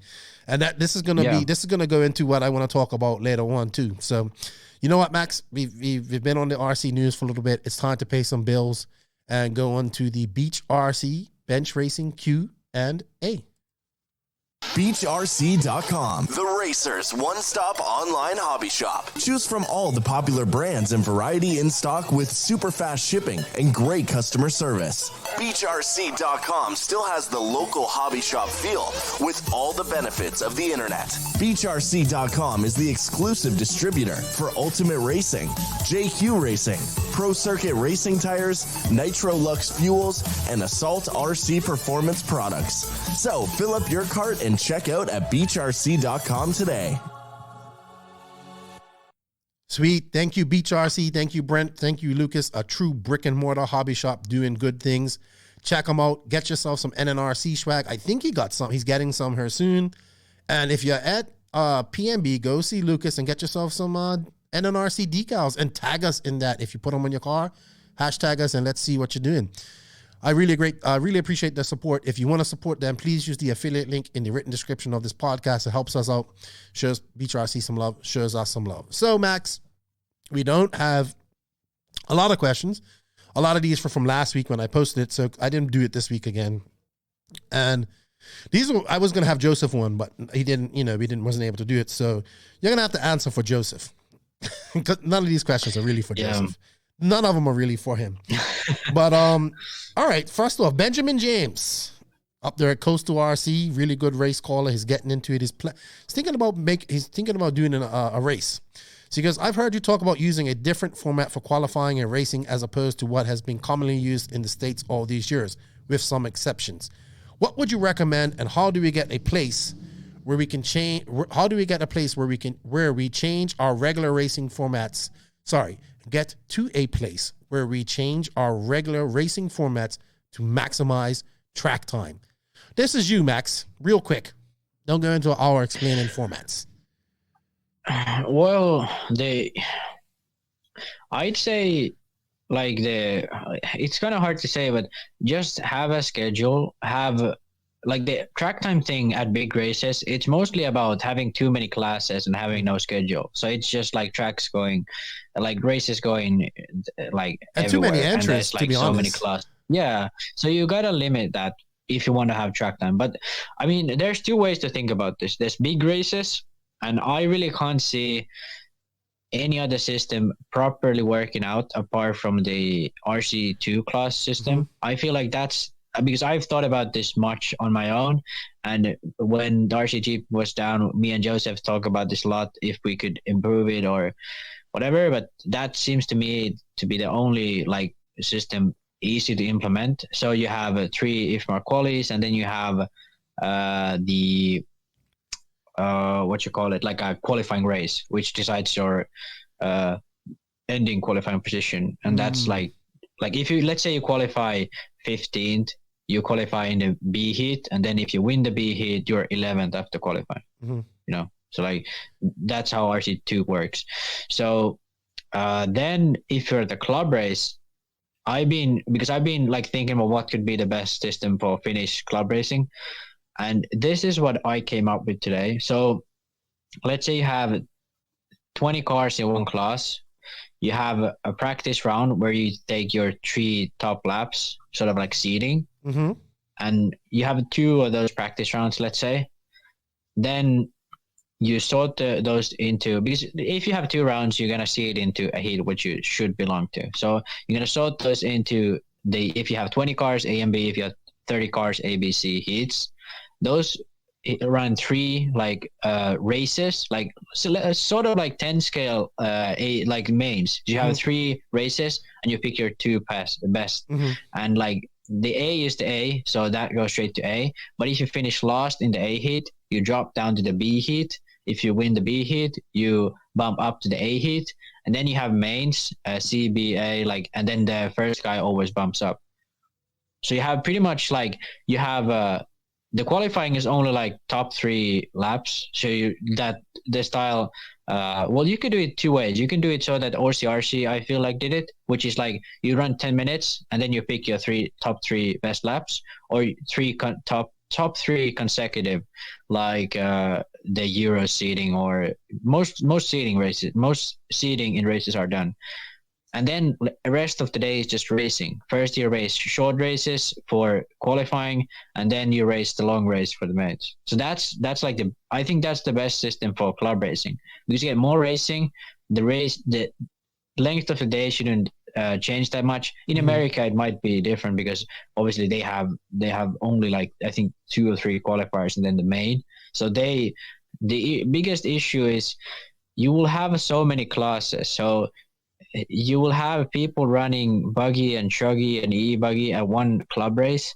And for me, at least, I think that's too much. So cut the classes a bit, or make it so that everyone runs one class or something like that. So you will have more track time with your vehicle, more race time, and you can do the format I just explained. And in Europe, it's already possible. You just need to change the format. But big races, RC2 format, in my opinion. And then club races, you do top 3 laps for seeding rounds, which act as qualifying. And then you do short mains. You can do even 1 main or 2 mains, or how much time you have in a day. And then you do a long main.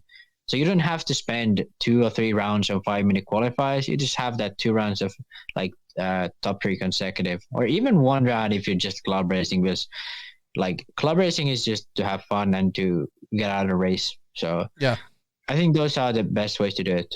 But big races, it's much more difficult. Yeah, I think the only way to get more time is the key things that people, when you see, we got to cap it, charge more, and have less interest. And people, charge more, but you get more run time. Good question, Benjamin, because Benjamin's trying to figure out a format for his races. He wants to do some 10 scale carpet race. All right, Evan Osborne. Go ahead. Sorry. If he wants to get a good explanation of it, he can just shoot me up a Facebook message. But that's how we've been thinking about a lot of different formats in Finland and how we do it. So sweet. Shoot him a message, Benjamin. That's what I found out. Shoot him a message if you're interested. So Evan Osborne, when is Max Mort's contract up at Associated so he could come back to JQ Racing where he belongs? I mean, my contract's up this year, but it doesn't mean anything. I get that question a lot. Yeah. Geoff Ranny RC, what's up, G-Spec? How you doing, man? Me and G-Spec's been talking for a bit here. We're gonna ask this question, but we're gonna answer it in the next segment. What are we collectively looking for in an RC governing body such as ROAR and IFMAR? What kind of support? How much involvement? Do you want to answer that real quick, Noah?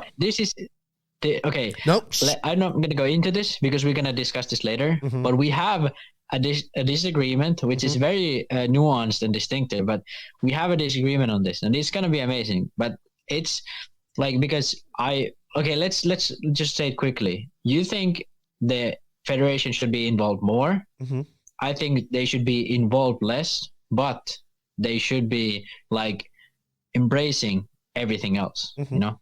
So that's my sort of thing. But we haven't argued about this yet. We haven't debated this yet, you and I. So we're going to save that for the next segment. Brad Maynard, what's up? This is longtime TLR dude. What's up, Brad? Is there a perfect toolbox bag? Yeah, a Reds muffler box and many pockets. That's JQ's.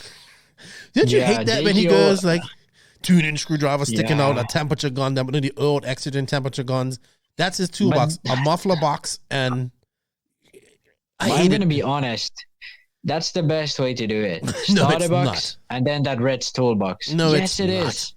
It's horrible. Yes, like I hate those pit bags. You carry that huge pit bag with you, and then there's always like junk in the bottom of it. You have your starter box. You have your. I mean, my dad does it the way he just has a starter box, glow starter, and tuning screwdriver in the pocket, and then the fuel bottle in his hand. You know what? Some people like myself only have one decent working hand. So when you got all that stuff trying to hold, and you know what? With one decent working hand, I can only use one side of my pockets. So That's why, you know, so I need a tool bag. I need a pit. I honestly, the Mugen pit bag, the ProTac pit bag, or even go get one of those Husky pit bags. That's perfect. As for a toolbox, I don't know, man. Are you looking for a toolbox that's light to travel with, or light to races where you drive? Or you know what? I actually really like the Ultimate because I hate plastic toolboxes for one reason. I have never traveled to America without breaking one of those. Sometimes it's just one and it cracks in a corner, which doesn't really matter. But last time I went, I remember to PMB, both of my Play-Doh boxes just broke. I remember, and they were like I couldn't even use them anymore. It was like it broke so bad. So I freaking hate that. And I don't know, Europe doesn't do that. Those guys who throw the bags, those are violent. They have some issues. I don't know, man. I don't know. Yeah, but okay. So I didn't finish my point. So because of that, I hate the plastic ones. So I have the Ultimate. It's like what do you call it? Like a fabric or something, but it's just like canvas. Canvas toolbox. I mean, I think other brands make it too, but I have the Ultimate one. I'm sponsored by them, so yeah. But I really like that one. So yeah, I like it too. Like I had it before, and I changed to Play-Doh boxes. It was nice for a while, but the first time I opened the OGO bag, and there was like hundreds of screws in the bottom of it, I knew like that's the last time I'm doing this. And actually, the OGO bag is the worst bag to travel on airplanes with because it weighs 14 pounds right there. So you already... Yeah, it's pretty heavy. Yeah. But the thing is, like, it's so much more heavy duty. Right, so but it's good for going to the track. Yeah. It doesn't protect shit because it's all canvas. Well... You got to pack... It protects from the bottom. It has, like, the plastic bottom, which is, like, the strength of it. When you travel with your OGO bag, you normally put your clothes in your OGO bag when you're flying. And I use those hard case... Well, I don't. Well, that's why your toolboxes break. So I use... I don't almost use any. I only use like 2 plastic boxes, which I put my part in, and I always like surround them with like all the like towels and stuff I have. So like I have my oils in like a cardboard box. I have my charger in a cardboard box. I have like a lot of my spare parts that are like bigger in a cardboard box. So like plastic, I really freaking hate. But like some of like the smaller stuff, you have to use like those small plastic containers. I don't know about an actual toolbox. I think the best toolbox I've seen is actually what Mike Walker here has. He has one of those Husky, and it's modular. So you can keep adding different stuff, and it wheels in and fills up all nice. And it's like, man, when he sets up his pit, it's all set up really nice. But that's all cool. I don't really like that. Well, I'm like a minimalist. What do you call it? Yeah, minimalist. You're like as little as you can have. You're like David. And that's what I like about the Ultimate thing, because it's like you have it. It doesn't weigh much. You don't have much in it, and it's just like simple. It's funny. Like David, he goes to me, you know what I have in my apartment? A kitchen table, 2 forks, 2 knives, 2 spoons, 2 cups, 2 plates, 2 bowls, a chair that I found at a construction site, a bed. That's all I have in my apartment. I am a minimalist. And the thing is, I think he has a girlfriend too. Yeah, he does. I'm not 100% sure. But he doesn't live. Used at least. He doesn't. He lives in a cabin. She doesn't. Yeah, they live. But I'm saying, just you're talking about minimalist. But he also wants to. Yeah. He has a van. One of those. I know. It's all set up all nice. Yeah. We're gonna go see him in Colorado. How does the woman like? Is she a minimalist too? I don't know. That's what I'm most worried about. I don't know. But just when you said that, it reminded me of David when he was telling me that story at RCGP, and I was just looking at him like, what? We have like, my wife buys chairs that I can't even sit in. Like, don't sit in that chair. We have like 20,000 chairs in my house, and I don't even like people coming to my house. Yeah. All right, we got off tangent there. David Bowman. Why 1 stage idle? Give us science mode why 2 or more stage idle is bad. I guess it's talking about Coelho's video with the 2 stage idle. Well, okay, imagine this. You're full throttle, you lift the throttle at the end of the straightaway, and it's a tight corner. your engine is first, you have a 2-stage idle. So your engine is like, when you lift the throttle, it's like, wing. And especially after the straight, you're going to have a bit higher idle because the engine's running a bit lean. So it's going to be more like, wing.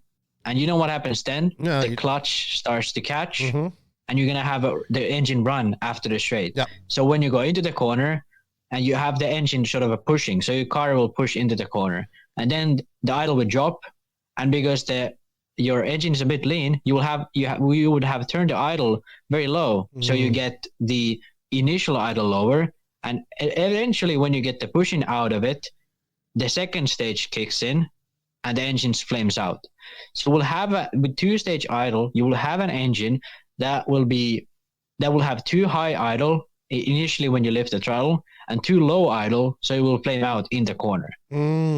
So this is like, the more stages you have, I mean, if you have 4 stages in the idle, I don't know how do you even do that? No, he said like, difference between 1 stage and 2 stages. So yeah, but he said like more than 2 stages. No, he said why 2-stage idle is bad. Oh, okay. Well, yeah, but that's pretty much it. So imagine like you tune the idle so that it doesn't flame out. It'll run on the track. Then you tune the idle so that it doesn't run on the track, and it'll flame out. That's so one of my pet peeves. Yeah. I hate that. And I remember some people tune their engines purposefully so that it has a 2-stage idle. This is something I cannot understand. I hate running. I cannot drive a car like that, man. Yeah. It's so frustrating. Yeah, so pretty much it's just like every time you lift the throttle, you want the car to return to idle. And you don't want the idle to change up or down. And that's why you don't want 2-stage idle. I don't know.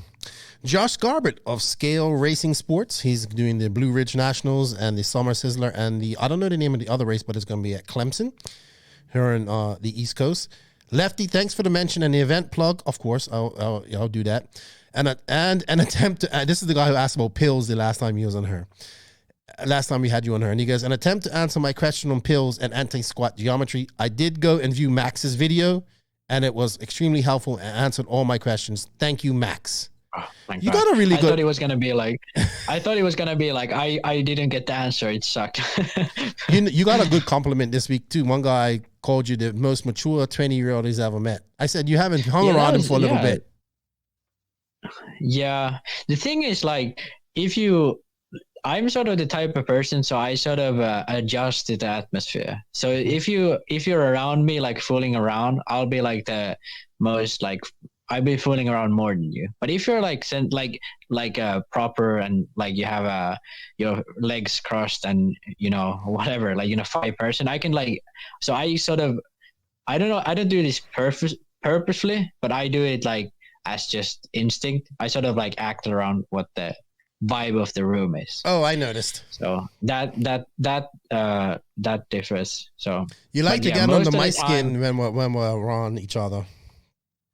Yeah, I kind of had to tone that down when you were beating that band. Or that night you really pissed me off. I was like, I'm gonna kill him. I'm gonna kill him. All right, Neil White. He's a New Zealander, I believe, because he asked, who is the most famous New Zealander? Period. I don't know if he means an RC, but I don't know. Maybe it's that dude. He's like a multi-time V8 supercar champion. He races RC and he's won like the New Zealand Nationals a few times. I don't know his name. The Thylacine, Aaron Dexter was telling me about him. Do the Kiwis race in Australia or do they just race in New Zealand? I don't think they get to Australia much. I think the Australians go up to them and race a good bit. So yeah, but the thing is, Australia is so fucking huge. So most of the time they're flying anyway. Okay. So like imagine like I think like Dexter lives in Perth and like most of the other guys lives in I don't know. I think they live in the other side, which is like, I think everyone lives in the south. I'm so out of my depth here. Yeah, I'm not trying to figure out geography. It's a long way apart. Yeah. He actually asked he's asking who's the most famous New Zealander, period. I don't know. Maybe the guy who won the America's Cup in Bermuda in 2017. Or I don't know his name. It's a sailing regatta. It was in Bermuda. New Zealand did good with COVID. They freaking defeated that shit like in 1 month. Yeah. And now like their prime minister is like what did she do? She like raised like the minimum wage. She decreased her own salary. Looks like they're doing pretty good. So shout out to New Zealand. I think we answered who's the most famous New Zealand RC racer. I don't know. I don't know too many. Mark Johnson. That's our answer. Yeah, I know. I only know Mark Johnson and his friend. Yeah. Can't remember the other one's name. Why are glow plugs so damn expensive? Because they're small.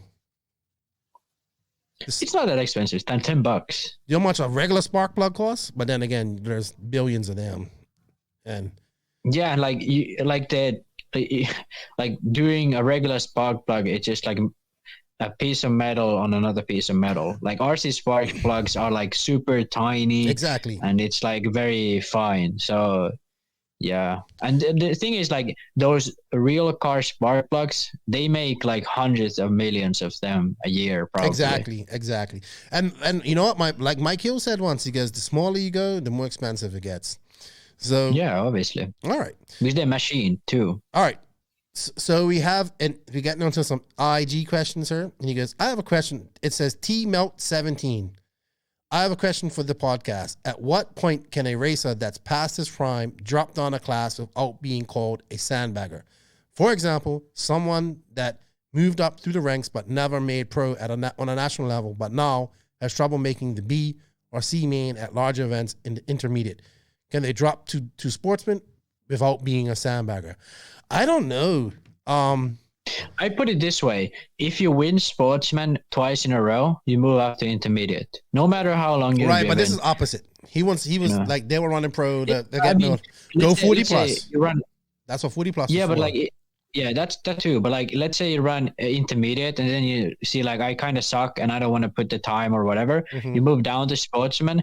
If you finish at the bottom of the A main, whatever, like you're just one of the guys there, then you're a sportsman. Mm-hmm. But if you like finish top 3 without practice and if you like sort of dominate and stuff, then I don't think it's that fair. Yeah, but like, I don't know, but man. if you finish like look at Greg. To me though, Greg, and he's still running pro. He never runs anything about pro. He runs pro in 40 plus. He's not a pro. To me, this is such an like this shouldn't be an issue. There shouldn't be more than 2 classes, really. Right, but okay, we're never going to fix that. We're never going to fix that. Well, I gotta say it every time anyone asks about this. I know. Yeah, I don't know when. I don't know when it's acceptable. It shouldn't be an issue. Honestly, I don't know when it's acceptable. To me, it's if you consider yourself a sportsman and you don't dominate the class and you feel like the people around you are your speed. Like, put it this way: you want to race with people who are your speed. Mm-hmm. So if you're racing people who are much lower or much faster, then change classes. If you like what you're doing right now, then I don't give a shit. But if you feel like the guys around you put more effort into it and they have like better equipment or more practice, and you want to just hang out and run like sportsmen, because the sportsman guys are much chiller. They're like, even some people in the intermediate, they want to be a pro one day. Mm-hmm. In the sportsman, most people are like, hey, I'm just coming here to drink beer and have fun. Well, so that's more like 40 plus, to be honest. But yeah, because those sportsman guys take it serious too, man. You know, that's just my step. That sucks. I think there should be a rule that if you take it too serious, you're banned from sportsman. I don't know about that. I think what it sounds like is somebody was running the pro class, or I don't know who is talking about. Maybe this is an incident. But I think he said he never ran the pro. No, but not. He said. All right. I think I understood it so that he never ran the pro. He says, for example, someone that moved up through the ranks but never made pro on a national level. What he's talking about is like, okay, yeah, like, you know, like. It's a difference, man. Look, pro intermediate at PNB is different from intermediate at DNC and sportsman too and stuff like that. Yeah. So I don't know, man. You know, I get it. If you're in the pro, like if you're in the pro main at PNB, you're bringing up the rear to C main. Yeah, you probably thinking about dropping down to intermediate so you can at least make a final and get more track time or whatever and a trophy. But you know, you're gonna kind of have to trophy. Trophy, no trophy. Track time I can accept. Well, they want trophies too. You're just gonna have to take that take shit for a little bit, like, you know what I mean, and drop down and do what makes you happy. At the end of the day, do what makes you happy. Thing. Like, if you are running RC for the fun of it and not to win, then move down. But if you're running RC only to win, don't move down, because that's not. If you want to win and you have to move down to win, I don't think that's like, that's just like, hey, I'm not that good, so I'm just make the competition worse. No, you make yourself better.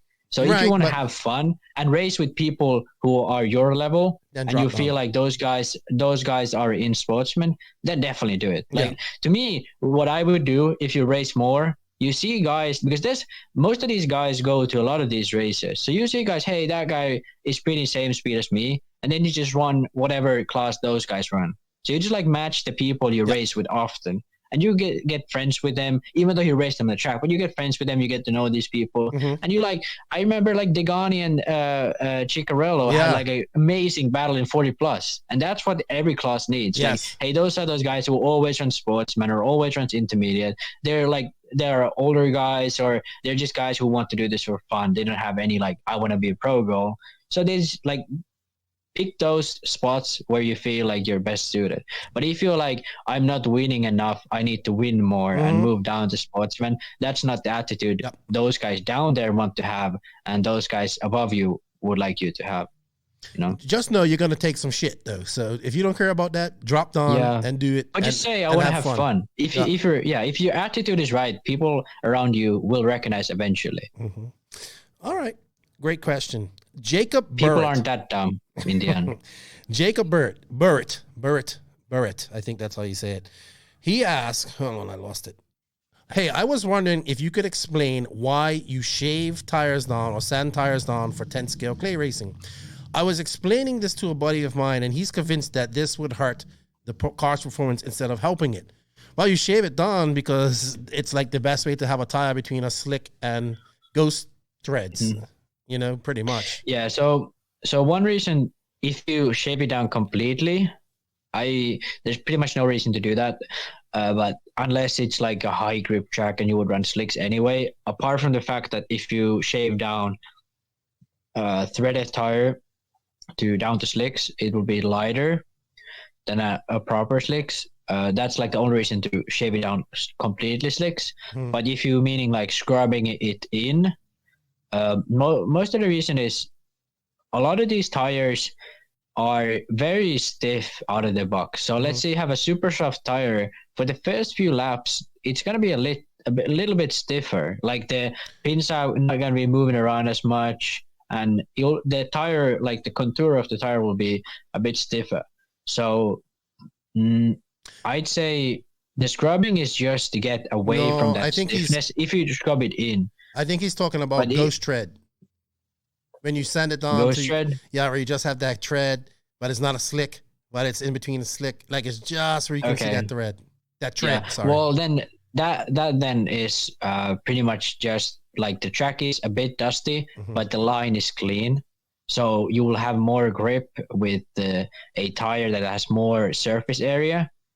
So because if you think about treaded tires and there's no dust, you will just have less contact patch. And the pins will fold too and catch. Yeah. And all that stuff. Yeah, and the thing is, if you have dust, you need pins so that the dust would get in between the pins. But if you don't have dust, you don't need the pins. You will just need as much surface area as possible. So if you have a track that has a very clean line, but sort of dusty in some spots, with slick, you will just lose grip completely in the dusty areas. But with like that ghost thread thing, you will have some grip in the dust, enough to just get it back onto the line. But on the line, you will have pretty much a slick tire. So that's like that. But there's a lot of things, like the initial scrubbing is just to get the tire a bit softer, because almost every tire, especially 10 scale tires, are very stiff to begin with. You need to sort of like break it in. Okay. All right. Because there's also the clay compound is a thing as well. Like those clay tires are pretty like stiff. So you will need some sauce to break them in, and some sauce, some Papa Willie's traction sauce. I hate tire sauce. You can buy the Papa Willie's, but please don't buy anything else. You can buy this to support the show, put it on yourself, and say to yourself, I will never use traction. Well, that's the thing. Well, that's how tire cells. That's what you smell when you go into OCRC. It's like the smell, and like everyone's pit table is full of that oily stuff. Come on, that's part of racing, man. That's part ridiculous. But if you're gonna use tire sauce, you should go to www.papawillies.net and use promo code NNRC in all caps to save 10% off your order. I would say. Don't they make drag racing stuff too? They make like a tire cleaner. They're using the same stuff. Mostly they come from Dirt Oval. I'm actually going to get Scooter on her next week because I want to pick his brain about Oval anyway. But it's like a cleaner, I guess, that they use, but it also leaves like a grip, some sort of grip. But all right. Last question, and then we're going to go on to the SCRC. We're going to go into our little debate. So this guy wants to stay anonymous, and this was for JQ, but I'm going to ask you because you suffer from this, and this is you. I don't know if you're the right guy to talk about this because you have really, really piss poor fuel mileage. But he says, why are some racers saying they're getting more runtime if a different brand of fuel that has the same oil and nitro percent? I really don't think it's true since they said their runtime went from 8 to 9 minutes to 11 or 12 or more, but I would like a logical explanation. Well, if it has the same nitro percent, well, obviously all of those fuels, if you have 25, you have 25. Mm-hmm. Nitro percentage stays the same. Then the oil percentage, if it is the same, the only difference then is how much of that oil is synthetic and how much is like natural oil. Mm-hmm. So that's one thing. And then like if you have, what oil is it? So if it's synthetic or natural or whatever it is it good quality? Because there could be fuels that they don't use the high-end oils. Right. They just use some oil they can get. They don't use the really high-end stuff. And the high-end fuels use the high-end oils. So I definitely think fuel makes a difference. There's a huge difference in fuel. And like better oil in the fuel or like the right oil in the fuel. And that will make a difference in both runtime and in the engine lifetime. So the fuel definitely makes a difference. And even if you even have the same amount of oil and same amount of nitro in it, the brand of the oil the manufacturer uses can really affect it, and the quality of the oil they use can really affect it. Yeah, and these manufacturers have their blends, and their secrets. Yeah, and they try a lot of stuff too. And the thing is though, like usually how it goes, if you pay more for fuel, you get better fuel, because most of these fuels are developed in like chemical factories, and this is just like extra things. It's not like there's a RC car fuel like factory. No, there's chemical factories, and the RC fuel is just like, hey, you guys want to do this when we are not here. Sort of that kind of stuff. Right. But if you're going to, you know what, I got to plug again. If you're going to get some fuel, you should try out TNR Fuels, www.tnrfuels.com. They are a sponsor of the podcast, and people are really, I'm hearing nothing but positive things about it. Longevity of engines, runtime, all that stuff. See, Chris started developing this, I believe, in the on-road scene when he's running on-road. And those guys are definitely much more. Those guys are really, really precise. They want to have it just right. Well, they need it because they need to get that that runtime and power. My buddy, and the power is the bigger deal in my opinion. Like these guys care so much. Like I remember when I was running Reds and they were developing that like on-road engines as well. Like he was like I think Marco he was complaining like these on-road guys, like our engine, this new version went 2 kilometers an hour slower down the straight, and these guys were like, this is so slow. And 2 kilometers it an hour, counts, like, though. It counts. Yeah. But my buddy here made his own fuel in search of getting a 7-minute qualifier of pitting. Fuel. So it's all good, man. I definitely think fuel makes a difference, man. It definitely makes a difference. And you're going to run shitty fuel, it's not going to work. But the thing is, after all, most of it is driving style and tuning. That too. It's a whole package. Yeah. Don't get it wrong. It's not like you just. But it's not. It's like I could like the issue I have is I drive a lot in the mid range, which is the worst possible thing for these engines. Like because what JQ does is he's like almost no throttle at all, so he rolls the car around a lot. I drive a lot in the mid range, and then there's some people who lean the engine out. Like there's one guy, Ari Heinon in Finland. He leaves the engine out crazy, and he just like taps the throttle just a little bit everywhere he goes. He's like everywhere he goes, he's like tapping the throttle, like feathering it. And he gets like crazy mileage. And then there's some people like it's using less fuel. And then there's some people who just somehow get it right, so that they know, like they either it's by luck or they actually have tried it and know. I haven't really come to a conclusion which one it is, but they just have a driving style where they go in the range where the engine is used the least amount of fuel. Because the thing is, like, there's people that are more punched than me that have better mileage because they are like not driving in the mid range. They are rolling the car or punched, and I'm like always in the mid range. So you're always on like, the fuel. You're always on the gas at some point. Yeah, that's the issue. Like I'm a lot on the gas, and I'm not like leaning the engine out as much as a lot of people do. So. Yeah, that's you gotta fix that, man. You've been having this issue for a long time, and we gotta. I don't know. Yeah, but like last summer, I kind of figured it out. I could do like the 730. So that's what I'm saying. You can't even do 730.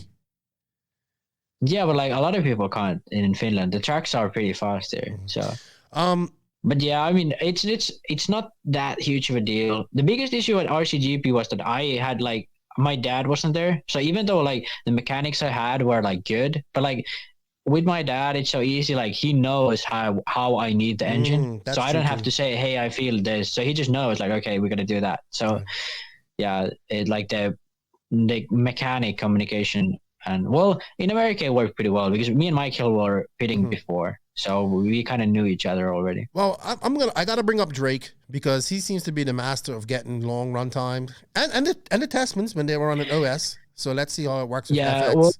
Well, Drake does that lean it out and feather it thing. I think Testmans are just like they iron out everything. So I think Drake does that too, and he's very meticulous about his setup, bearing all that. Yeah, stuff. but I've listened to his engines, and sometimes when he runs long pit stops, it sounds awful. He just leans it out until he can get that like fuel mileage. Well, it is driving style too. So, but you know what?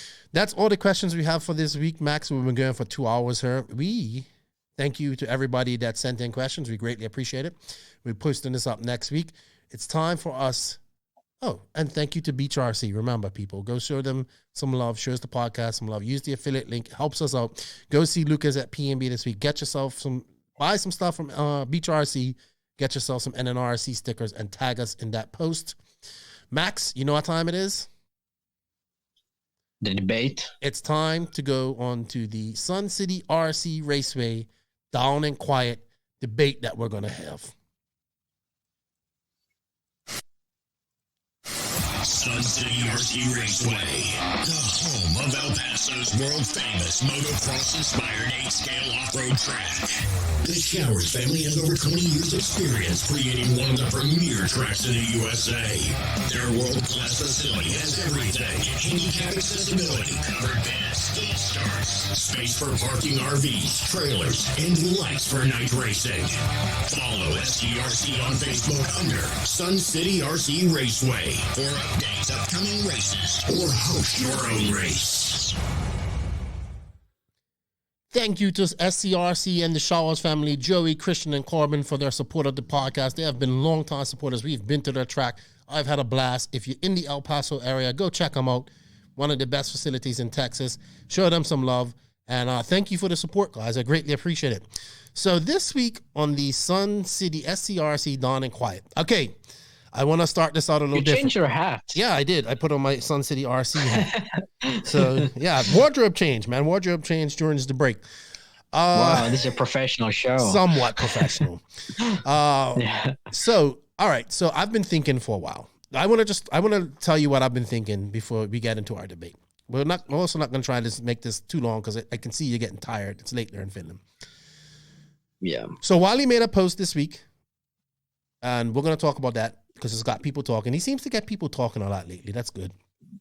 But so I've been thinking a few weeks ago, maybe a month and a half ago, I ranted at Joseph and I said, we need to eliminate ROAR, forget ROAR. They're not doing anything. They don't want to change. Let's get another federation in there. And Joseph was like, no, that's not the way. We need to use them because they have the money, they have, and all that stuff. And they're part of IFMAR. And I said, no, just get rid of them, blah, blah, blah, blah, blah. Because I was just, you know, just in that mood. And I just thought that was the answer. So fast forward about 2 weeks ago, maybe a week and a half ago, my buddy Geoff made a post about ROAR, and I came on there, and then Rick Howard said something. He says, join ROAR, and then you can make a change. And I said, if I was American, I'd join ROAR and run for president or run for regional. And if that didn't work, I would then just go make my own federation, right? But anyway, so I've been thinking about this for a while, talking to some people, going on ROAR's website, because, you know, I am going to the nationals here. So ROAR actually does this apparently diplomatically. So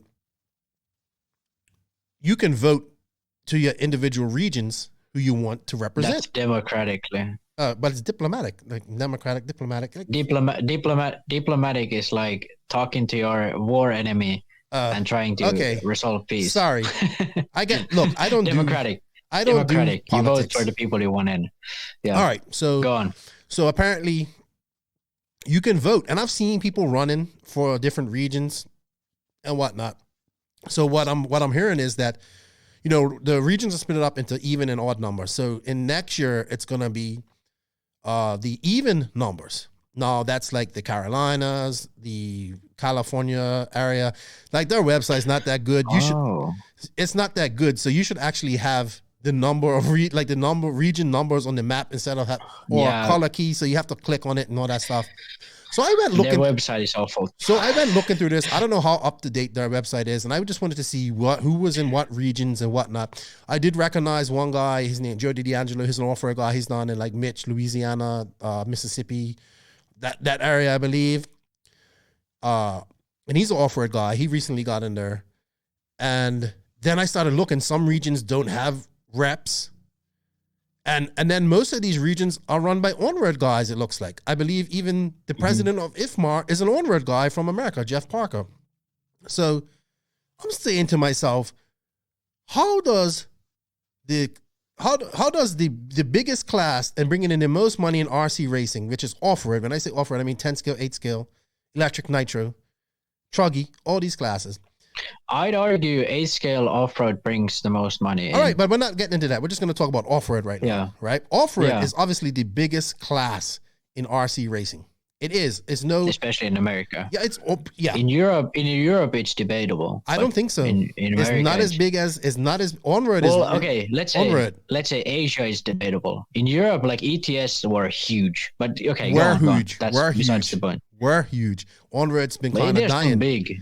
Yes, it's probably they're still big, but on-road is bigger in Europe than it is in America. Let's put it that way. Yeah. All right, so we can admit that. Point anyway. Yeah. Right. Yeah. So I was looking, and a lot of these regions are run by on-road guys. So I'm like, well, how the hell does the biggest and look, the run that's sorted in 5 minutes. That's like I don't even know how much money they made off that. Right. I can't remember how much. But you know what? Like I think the EFRA dude, he's another guy too. Maybe pretty much everyone who is running EFRA, apart from Carlos, is like as far as I know, like on road. Right. So in America, seems like the same thing. You're seeing a pattern here. Because on road guys are more like meticulous. Right. Nitro guys are just like, and off road guys are like. Well, what it is that typical. Someone would say to you, "Why should I join ROAR? What did they give me?" So I've been thinking about this for a while, and I've been thinking we need to fix ROAR. And the way we fix ROAR, like I know we're going to argue about something else, but the way we fix ROAR is simple. It's really simple. Go out and join ROAR. Pay your $35 for your membership. Join ROAR. We need every person in America that's running off-road cars to join ROAR. People say, well, what does it give me? Well, I know like if you looked at the list for the ROAR Nats, there's so many people that don't have ROAR licenses, so they got to apply for one now. They just got an influx of licenses in there. Well, let's make these licenses count and let's put some more in there. You know why? Because the only way we're going to change ROAR, and you can't do it, one person can't do it, but a collective group that's thinking in the same way for change. And what if we can get people So we know the evens are going to be even number regions are up for election next year. We need to get as many off-road guys running in these regions as reps. We need to get all the off-road people in these regions, all these regions signing up for ROAR so they have a vote, right? And then we need to vote these people into these positions in these regions, right? That won't change, that want to do things differently. And that way, there are a few people in ROAR that want to do things differently. And that way, you can go in there and it's not difficult. Because when you're just one voice, it's easy to get drowned out. When you're a collective group, you can make change. But that can't happen until people go out there and join ROAR. So my appeal is to every single person in America that loves RC racing, off-road racing. I know you're probably thinking, why should I join ROAR? Fuck ROAR, like they don't give me nothing. But they do give you insurance, I believe. You get the nationals and you could go to the worlds. But we aren't going to change ROAR until we get more forward-thinking people from off-road in there. And the people in off-road who's spending the most money, because we got the biggest class. If you don't voice your opinion by voting, we can't change ROAR. So this is my campaign from here on. Join ROAR. Let's vote people into positions in 2022 that we can effectively make change in ROAR. And why I say that? Because if we do that, then we can affect IFMAR and EFRA at the same time. Because America is the biggest market. They have 30 to 40 spots to go to every worlds. The off-road worlds is the biggest thing for IFMAR. The off-road Nats is the biggest thing for ROAR. You can make change when a collective group goes in there and does things positively and changes things around. And I think there's a lot of things that I think we should do. We should be working with these current race promoters to set people like, oh, what? Like, I think we should work with, this is how I think ROAR could work with these race promoters. Hey, Dave, you're getting 300, 400 people coming to this race. Let's try and promote them signing up for ROAR. What's ROAR going to give them? They give them some insurance. But what will we do? We always complain that these races don't have referees and proper officials. Well, if you become a ROAR sanctioned event, we'll send officials there to be referees. If you want to do tech, stuff like that. That's their job. Their job's not to do RD work. You don't have to pay them, nothing. They'll come there from the membership fees. So let's say we send 3 guys. 3 guys there. 1 ref up on the stand, 1 ref in the booth, and then the other ref can be floating around or taking a break, or send 4 people. So you have 3 people working, 1 person taking a break. That way, people can see ROAR's actually doing something. People learn how to race properly because you have somebody there who isn't scared to hold up the rules. You get insurance. You're working with current promoters. You're not asking them for extra money. You're just asking for people to become ROAR members. That's how ROAR goes forward. That's how ROAR changes RC. And that's how it changes IFMAR and all that stuff. But it first starts with all of us. Not me. I'm not American. I can't do it. All of my American racers out there, every person in America that listens to this podcast, join ROAR. You want to make change? Join ROAR and let's change it next year. Yeah, but okay. So I don't disagree with almost anything apart from like the whole Dave, like joining Dave, whatever. But the general idea for this is like get people in ROAR, in position in ROAR that actually want change. Yes. The issue with this is a long-term plan. Yes. This is a plan that to make like the first change to happen will be 5 years from now. No, the first change can happen next year, Max. No, it can't. Yes, it can. You change by getting people in power there. How many regions are there? I don't have the map up, but there's a good bit. Yeah, okay. Let's say like there's 20 regions. No, it's not that many. So next year, okay, so let's, whatever. But next year, there's going to be half of the regions up to vote. Mm-hmm. If all of those regions, you get an off-road guy in there who likes the ideas we support here, you only have the half. You don't have, like, you only have half of the guys. It's more than what we have now. Yeah, but like, okay, so in year 2022, you will not get anything through yet. Yeah, but only it's a have start. the half. You can't get, it's a start. Yeah, that's what I'm saying to you. So next year, in 2022, you will have half of the votes. In 2023, you will get the next half. Okay, mm-hmm. So 2023, we're in a position where we can start make shit happen. Mm-hmm. So in 2023, they vote about stuff. There's so many people that it takes a bit more time. So the first thing we're going to see will be in 2024. And that's going to be small stuff. It's not going to be immediately, hey, we're going to support Dave. So it can be. It can be next year. No, it can be like next year. Yes, it can. But the thing is, Javier is a fucking guy who wants to do change. How has that worked out for him? Because there's nobody. Because he made a logo in what year? Right, but the thing is, it's because you're being suffocated by the old guard. This is the whole point. We need to get this old guard out and get but it takes time. You can get the old guard out, but that will take 3 to 5 years. Yeah, but right now at ROAR, there's regions sitting out there that don't have reps. Yeah, but I mean, so right now, no matter what you do, you will have the first big changes in 3 to 5 years. Big changes, but the little changes again. But the little changes can start. You can't argue against. Yeah, but the little changes doesn't really matter. It doesn't matter if we get a new logo. It matters when we actually get the race series and stuff. So in next 3 years, if we get reps in, we can get a new logo. Nice. But after 3 to 5 years, that's the time you will see actual change. So doing this, it's good. It's a long-term plan. It will probably work long-term.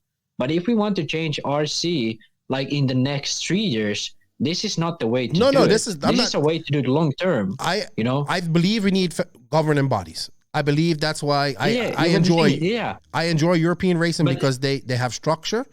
They do things away. Yeah, but that's not the point. No, but let me hold off. Beside the point. If you got say 5 new off-road members in ROAR next year, right? You can immediately affect change by sending. When you're used to this because you go to races that have this. Most American races aren't used to this until they go to the nationals or go to the worlds. Imagine if PNB next year had or DNC PNB had ROAR officials there to be referees and call stop and goes and do tech and stuff. What if they sent a crew it probably wouldn't happen next year, but after they vote, all right, yeah, it's probably not gonna happen next year. Yeah. But after you get these people get into vote, and you talk to these promoters, say, look, let's become ROAR sanctioned events. Let's get people and people have to join. You know what I mean? This gives you extra insurance. Hey, you're having a big race, DNC. ROAR is gonna send officials there to help you out. You know why Joe is gonna say yes? Because he's not gonna have to pay those guys to do that. You know what I mean? He's not gonna have to pay 3 guys to be a referee. Exactly, and that's good. But that's gonna happen at earliest in 2023. Yes. So that's if your plan works perfectly, that's 2 years away.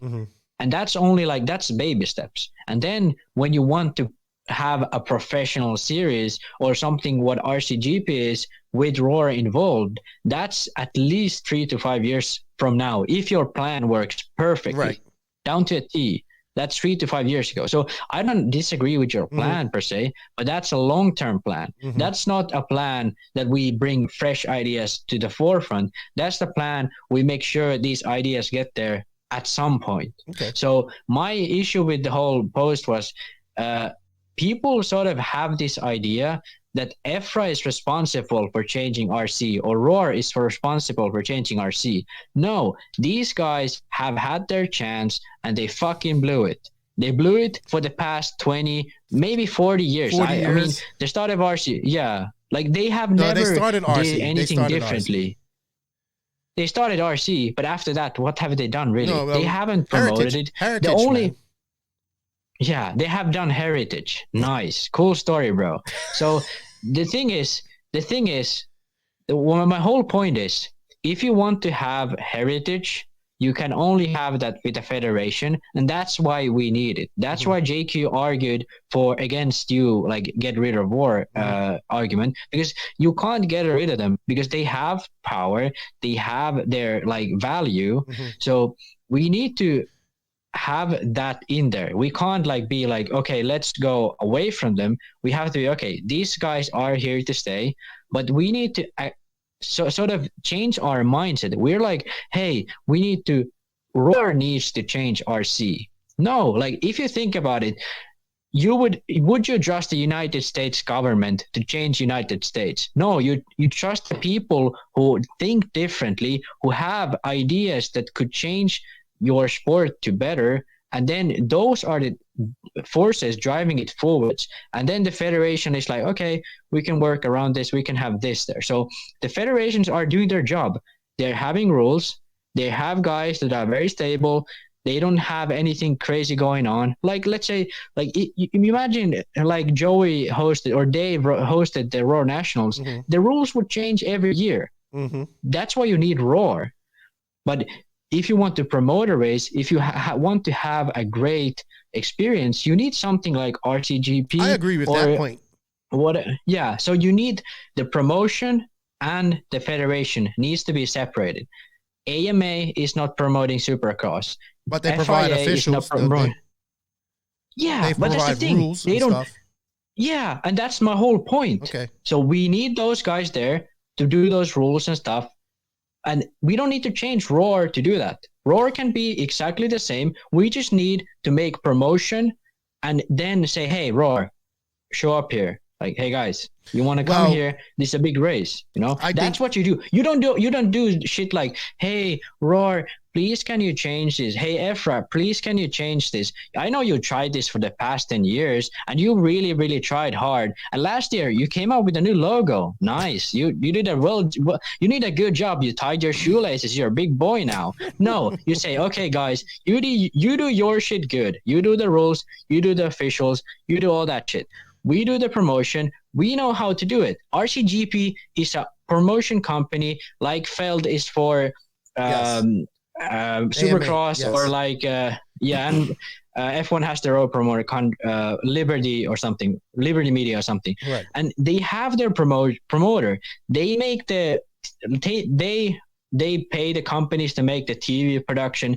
They pay people that make it more valuable. They say, hey, you, Mercedes, you want to run this series.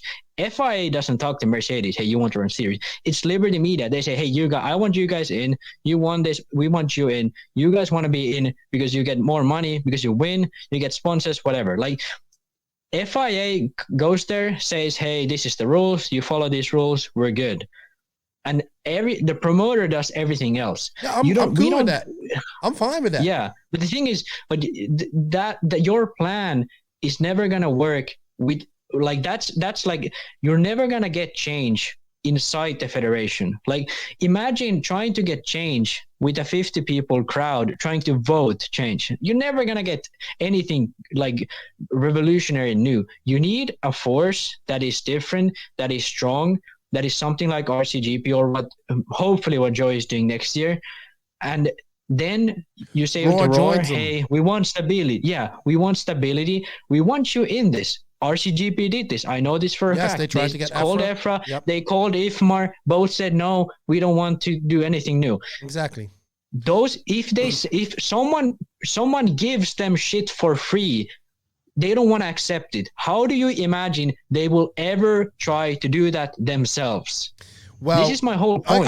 We need to get out of the idea that federations are going to do shit. They will never do shit. We will need to do shit with companies like RCGP or The Dirt with Joey. We need to force those companies to do shit that we want to see so that they can make more money. We can get more off of that. Like, we get more pleasure because we have RC. Mm-hmm. And then those federations step in and say, hey, we can have the rules. We can do that insurance stuff. Do you guys like that? And then we're like, yeah, of course, come in. And then we have a huge club and we're in there. It's not going to be the other way around where ROAR is like, hey guys, you want to have races and make more money? Never worked that way. No. I get your point. I think the federations should use money to help promote RC. Some of the membership should go towards that, but they should work in. I think we should all work. And you just said it right there. I know that RCGP approach EFRA, they approach IFMAR, and we don't do black races. You know, that's EFRA's thing. Yeah. We don't support black races. Well, does governing bodies actually have something? They have more say than what ROAR does. Let's put it that way. ROAR is non-existent. We need to fix ROAR. This black races thing, like, you can be the one to say, hey, this race is actually black race anymore. We support this. Yeah. You have to say, like, these are black races. Well, you are the one who says if race is a black race or not. Mm-hmm. You are the one who decides that. So you can change your fucking mind. Yes, but like, you have the ability to do it. Like, That's I the whole agree. issue I agree here. with you. I agree with you 100%. We agree with each other. We're not having a debate here. We actually agree with each other, but we're just looking at things differently. My point is, you're looking at actual organizations like AFRA, like as much as we piss and moan, they actually do something. You know what I mean? They actually do. They do something. But the thing is, I think. Okay, go ahead. Go ahead. No, but so okay, I'll go because I just wanted to go because you don't understand how non-existent ROAR is. I mean, you have a Swedish you have a Finnish association that reports to AFRA. Each country somewhat. You have some organization there. Let's put it that way. Yeah, Finnish is bad, but other countries have good ones. So the only damn thing that counts ROAR is that damn nationals, because that's the money maker, right? But here's the thing, and people's like, well, that's the only time you want to get but no, ROAR can offer more. It can offer insurance. It can offer like I wanted, like people, what does it give me? Well, it gives, if we all join ROAR, and we have to fix ROAR. Like ROAR is in such a bad state compared to those organizations, right? So that's why I'm saying we have to fix it. And my thinking is, I want ROAR to work with these promoters.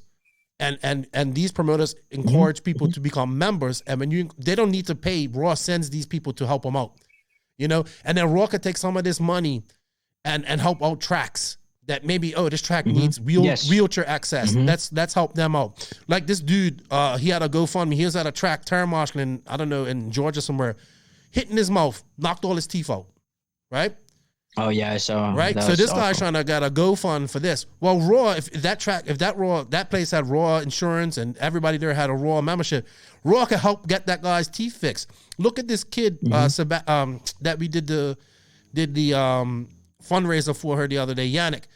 ROAR can do fundraisers like that to raise so much more money to help out racers and treat everybody good, but they don't want to do nothing. They just want to collect their money from these nationals, from 10-scale nationals and 8-scale nationals, and say. And then I understand ROAR. Nobody wants to get involved. Well, we need to get involved, and you need to make your voices speak by saying who you want in those regions. And until you do that, nothing's going to change. And ROAR and AFRA and IFMAR aren't going to work with race promoters. This is going to be, we want to be our own entity. But ROAR can change that, because America's the biggest market. And if you get ROAR running like how we wanted to see it, like we were just talking about, that AFRA and IFMAR have to follow, because once you get that going, you can get that old guard out of IFMAR, and you could get that. You could get the same. You see where I'm going right here? Like I'm looking at because mine's a little more long term, like you said. But initially, the thing is like we are just like you are. Okay, so the thing is, you want to have a long term plan where we as the same time we're doing RCGP, we're doing Joey's series. And at the same time, we're doing this ROAR shit. So long term, we're invading ROAR and getting them to us. And then we have doing like RCGP and stuff.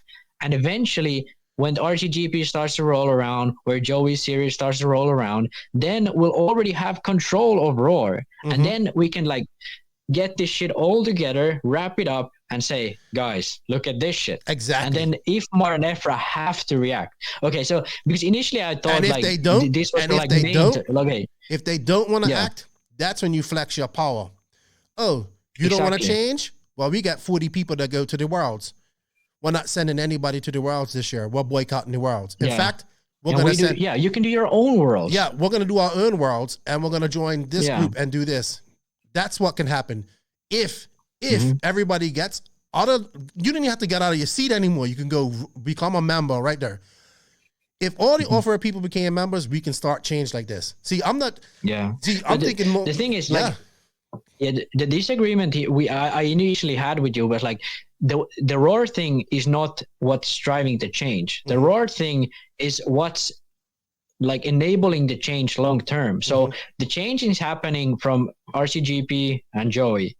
Like if they do their thing right, those are the entities. Oh shit! Well, your camera died. My webcam. Yeah. All right, don't worry. Well, yeah, ROAR is not an entity that will provide the change. ROAR is the entity that, in the end, when RCGP and Joey series have made the change happen, ROAR will be sort of the entity that latches onto that.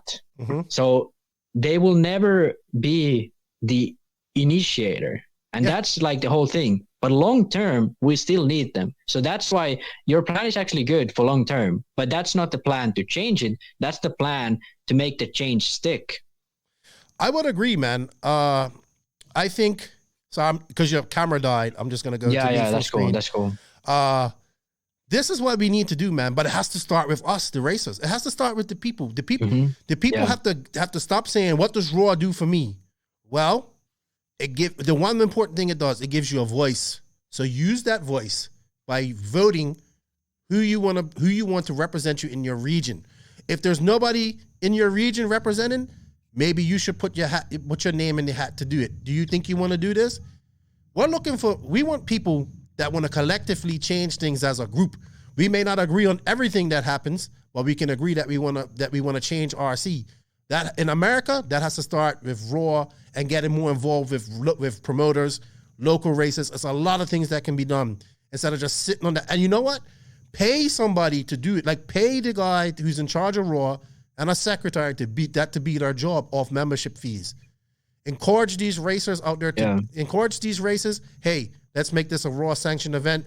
You demand ROAR membership. People be like, oh, what? Like, RC people, what? $35. $35 ain't nothing for a year, but you know what I mean? But the people's gonna say, what does it give me? It gives you that vote. You know what it can lead to? It can lead to we can stop pissing and moaning about, oh, there's no rules and this RD doesn't call that. That wouldn't be the RD show up. That would be, bro, would be like Mao up there. Oh, Jay Smoker, you know how Mao was. And those guys, those officials will be up there. They're not scared to make these calls. That's their job to make these calls. Then you will see the quality of racing getting better. You'll see the quality of racers getting better. You'll see racers having more fun. There won't be disputes afterward. Who's sandbagging this? Who's doing that? All this type of stuff. And they work together like a unit to progress RC. And then, like you said, IFRA and IFMAR have to take note. And if they don't want to take note, then you have a great base to start your own stuff. That's my dream. Yeah, I completely agree. And I want to also, like, this point was with Wally's post. A lot of people were confusing this point I was trying to make. So I said that you need to separate promotion from the federation. So, like, and then some guy said, well, AMA has like promotion that is done by companies they own. But the key word here is companies they own. Mm-hmm. EFRA is trying to have a democratic, bureaucratic federation trying to make snap decision changes in how can we do this race or whatever. That's never going to work. So we can have EFRA own companies, we can have ROAR own companies. That doesn't matter. We need some people with, like, they actually care about this shit, like Control does. They actually care about making a good live show, and they have done it for EFRA, and they've proved it. And that's what EFRA needs to do more. So when they go to Euros, why don't they hire those guys who run the DXR race if the Euros are in UK? Mm-hmm. Or if the Euros are in Italy, why don't they hire the guys that run the BT contest race? Mm-hmm. Those are good, established racers. They know how to promote a race. They know how to get people there. They know how to create an atmosphere. EFRA knows how to measure your tank size, get rules, and have a Carlos there looking like the big man. They have that, but they don't have what drives these people to go to Neo or DXR or to BT contest. They don't have that. No, but those guys have it. So combine it. Those guys who are the promoters, like Neo or DXR or BT contest, and have their federations do their thing. Mm-hmm. Use these guys together. But don't let EFRA say, hey, we want to do the marketing and we are going to use 1 year to do a fucking logo. Yeah. Like that's the level of marketing. Yeah. And yeah, exactly. And that's the level. Like if you need 1 year to do a logo, that's the level that the federations we have work on. Imagine if Neo Race or DXR said, hey, we've been improving our race. We came up with a new logo this year. People would laugh like they do now, but even more because that's a company. Like, come on, that's not the level you're going to have to be in. But we need to get rid of the idea that the federations are responsible for promotion, because these federations, by definition, that the way they are formed, are not capable of doing these decisions required for promotion. So we need to get rid of that whole idea that ROAR needs to do this, ROAR needs to do that. No, a promotion company needs to do this, and ROAR needs to support that shit. Oh no, I agree with that. They need to hire companies to do that. And what ROAR needs to do is be open to work with other race promoters. Exactly. And we don't need anything else but openness from these federations. Only thing they need is say, hey, that looks cool. Let's get on that. And that's all we need. Another tip that I was thinking, I don't know how this is, if it would be feasible, but we always say, hey, we want to get live RC to more races to watch them, right? Okay, we know that live RC can't go to every race, but maybe ROAR throws some money at these promoters to help them get it there. Hey, we talk, and maybe they get some sponsors on board to help. Hey, we want to like, this is our way to help you promote RC. We want to get live RC there. We're gonna give you $5,000 towards it. You know what I mean? And exactly. And then ROAR, if they were smart, they could be out there. ROAR's the people that could be out there looking for corporate sponsors to get on board and do things. Like Joseph said, that's how they do it in Europe, or all these associations and stuff like that to get on there.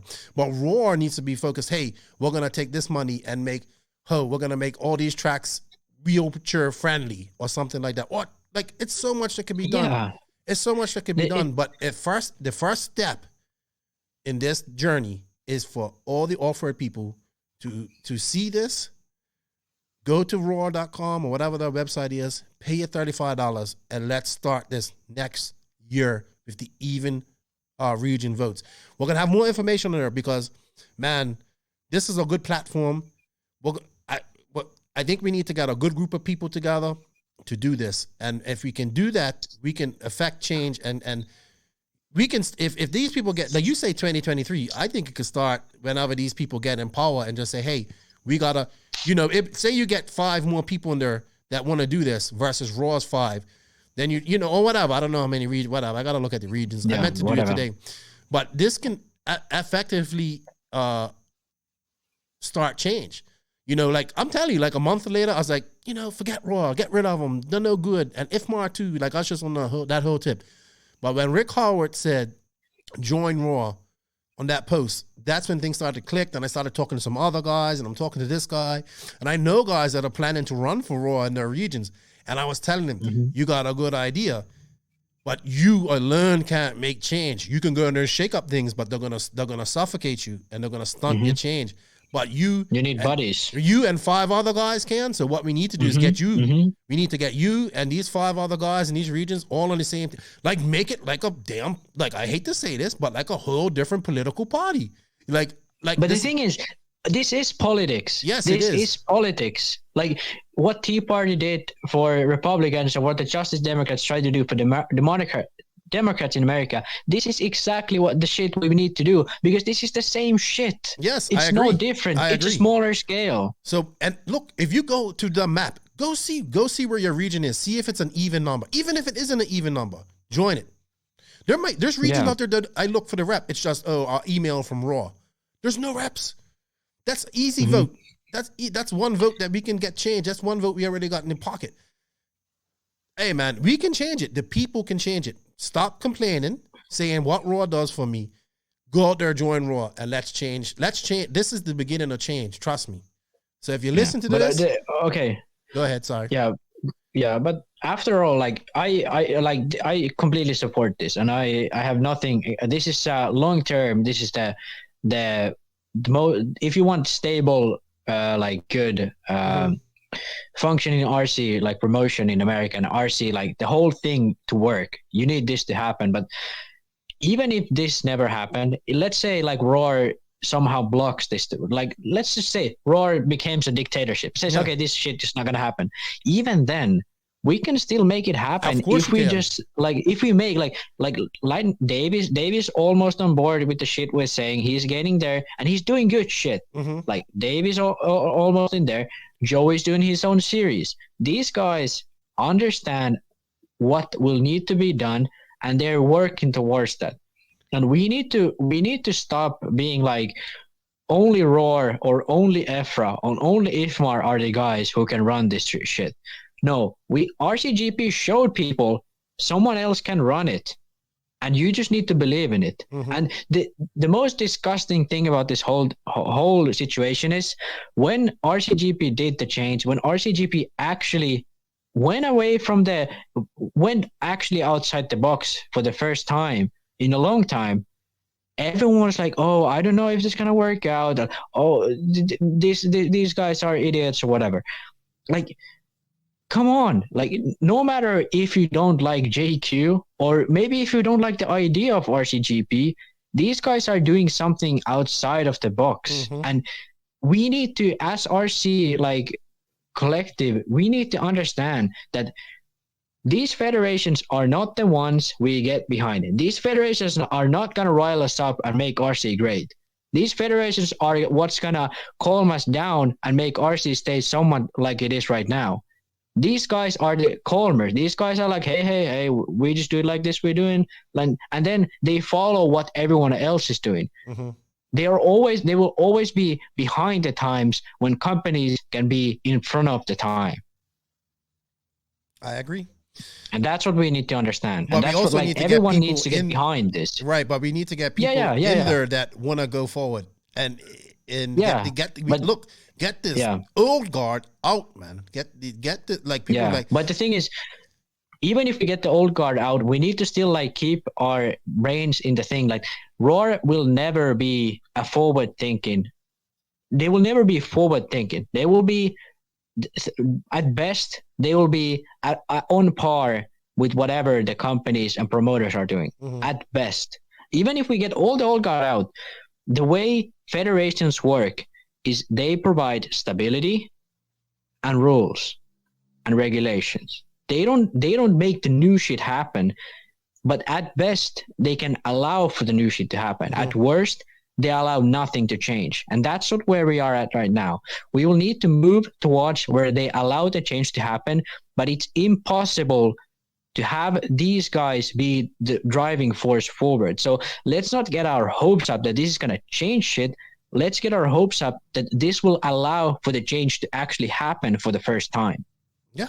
And that's by working together and not calling races black races and not wanting to work with exactly. these people. So we're actually on the same wavelength here.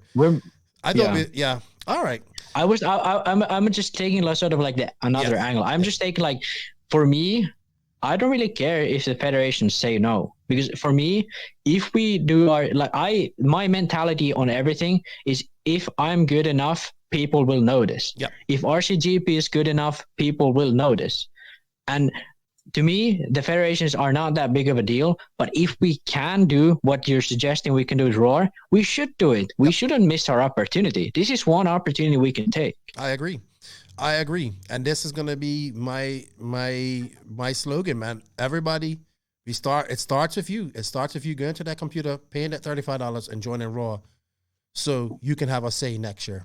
And then let's find candidates that can get in these regions and effectively institute change, because the more, when you have the majority, things start happening. And then the old guys can be like, well, I can't fight this. I'm gotta go.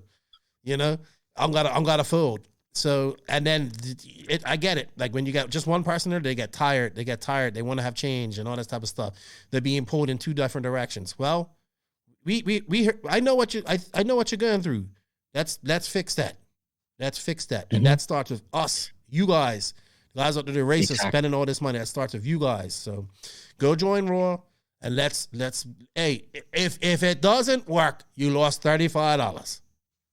Right? Exactly. So, you know, and then if it doesn't work, support those companies that are making the change. Exactly. Support Joey in his series next year. Support RCGP, what they're doing. Dave could do his own series right here on the East Coast too. I mean, to me, like, I can't even understand why he's in a series yet. He has like 5 races every year. I know. I don't know. Right? Dave, make it a series, man. Make it a series, dude. He has like more races than you have in your cup, even though you're like different series, like races. Like Dave could, like, even after he's run SIC and PNB, he should come up with his own series. Well, he has SIC, PNB, AMS, Wicked Weekend, Southern Nationals. So it's got 5. No, hold on. SIC, PMB, AMS. He has 5 races. 5 races. Yeah. And he has only one down, so he could still do a series if he wanted to. He could. He most definitely could. Well, you know what? We want to know what you guys think about that. Send us some messages. We desperately want to know what you guys think. And I think remember, the power is with the people. So go to that computer, join ROAR, and we're gonna have some more information about this coming out here soon. I'm working with some people, and we got plans. So the people are like, well, who are you? I'm nobody. I'm just a platform to bring the message. That's all I am. That's all this is. Hey, what about Femke? Who is the leader of Femke? I don't know. I would have to, and I think that can stand for some revamping too. We need to get Asians involved. Asians are so out of RC. We need to get all these guys involved. We need South to make America it too, like right now. Even like this podcast, it's like mostly American and European. Mostly American though. But anyway, like we're only affecting the European American racing scene. We need to hey, there's races in Asia, there are races in Australia. These guys need to get involved as well. Like we need to sort of combine this shit. I agree 100%. Remember, the power is with the people. All right, Max. Exactly. You know what? I'm going to go off and talk. I got the Kyle McBride interview coming up here. I'm going to bring you back on for the conclusion. And thank you for your time. That was good. I think we're going to get a lot of response from that. And thank you, Sun City RC Racing. I'm happy we didn't disagree that much. I thought it was going to be like a debate, but it was pretty much like, hey, I support you. Yeah, I know. It's good. And thank you, Sun City RC Raceway, for your support. Remember, guys, go to El Paso, check them out. Go buy some swag from them. Follow them on Facebook, and give the Showers family some love. It's now time to go on to the Tekno RC main interview with Kyle, the Thunder from Down Under, McBride. Tekno RC. Tekno RC. Tekno RC is a premium manufacturer specializing in 8th and 10th scale high-performance off-road RC buggies and trucks. Visit www.teknorc.com for a complete catalog of their products. Tekno RC. Excellence in engineering. #Tekno Takeover. So as you guys know, I really was into silly season for 2020, and it was a very busy silly season. And usually silly season ends in January, but it kind of hasn't. There's been some moves and lots of talks and what's going on. But I think one of the most surprising moves came recently, and he's been on this podcast before, and we've done some work with RCGP, and I've had the pleasure of meeting him and watch him drive in person. I'd like to welcome the Thunder from Down Under, Kyle Ward-Mcbride. What's up, Kyle? How are you? Hey man, what's going on? Thank you for having me. Like you said, it's been a little while, so it's good to be here. Yes, you're rocking that 80s porn mustache and all that stuff. I mean, you're looking like Ned Kelly or something right now, you know. So I know I've been working on this bad boy for a while. Some people love it, some people hate it. I've been getting a lot of comments, but my girlfriend likes it, man. She said, don't get rid of it. So I'm like, hey, that's all that matters at the end of the day. Hey, I'm like, if you like it, then I'm keeping it for you. Yeah. So welcome back to the podcast. Probably one of the fastest guys in the world that people don't talk about much, unfortunately. But you are definitely one of the best 8-scale drivers in the world. You come from, I don't want to say Australia is a small community, because there are a lot of guys, there's a lot of racing going on in Australia, and obviously you guys are pushing on a lot of talent. You being number one, Aaron Stringer was another one. He's unfortunately retired. You have Bernard Zach, Alex, who's really fast. And then obviously I got to meet the Dexters and see what they can do. I watched Aaron come to America and put the heart on a lot of fast SoCal guys, and then, have an awesome RCGP, RC2 race. So yeah, but you are the top of you're the number one guy out of Australia. I would say probably the number one guy coming out of that region at this moment when it comes to 8-scale racing. But unfortunately, we don't get to see much of you because you haven't been able to get to America and Europe. But you did last in 2019 with RCGP, so it's good to see that, and people got a little taste of what the Thunder from Down Under is all about. But you've made some moves or some moves recently. And I kind of want to start out with Proline, because excuse me, because you was part of the, I don't know if it was the mass exodus or mass firing. Nobody knows right now what it was from Proline that happened. You was like with Adam Drake and Elliot Boots and Pornhorse, all these guys who are part of Proline. You now run Seismic now, I believe. Seismic, yeah. Okay, so I guess we'll start with Proline. What happened there? Yeah, I mean, it kind of just got towards that time of year. You know, my contract was ending. I was on a 2 contract. You know, I was coming towards the end of the year, and you know, that sort of situation. And yeah, they kind of just like, obviously the whole thing with Horizon Hobbies was happening, that big sort of changeover. And kind of it was just like I was going to get a deal that wasn't quite what I was used to getting. That was pretty much it. And then I just had to make a decision as to whether I wanted to continue down that path of Proline still or find something new. Okay. And obviously I went for something new, man.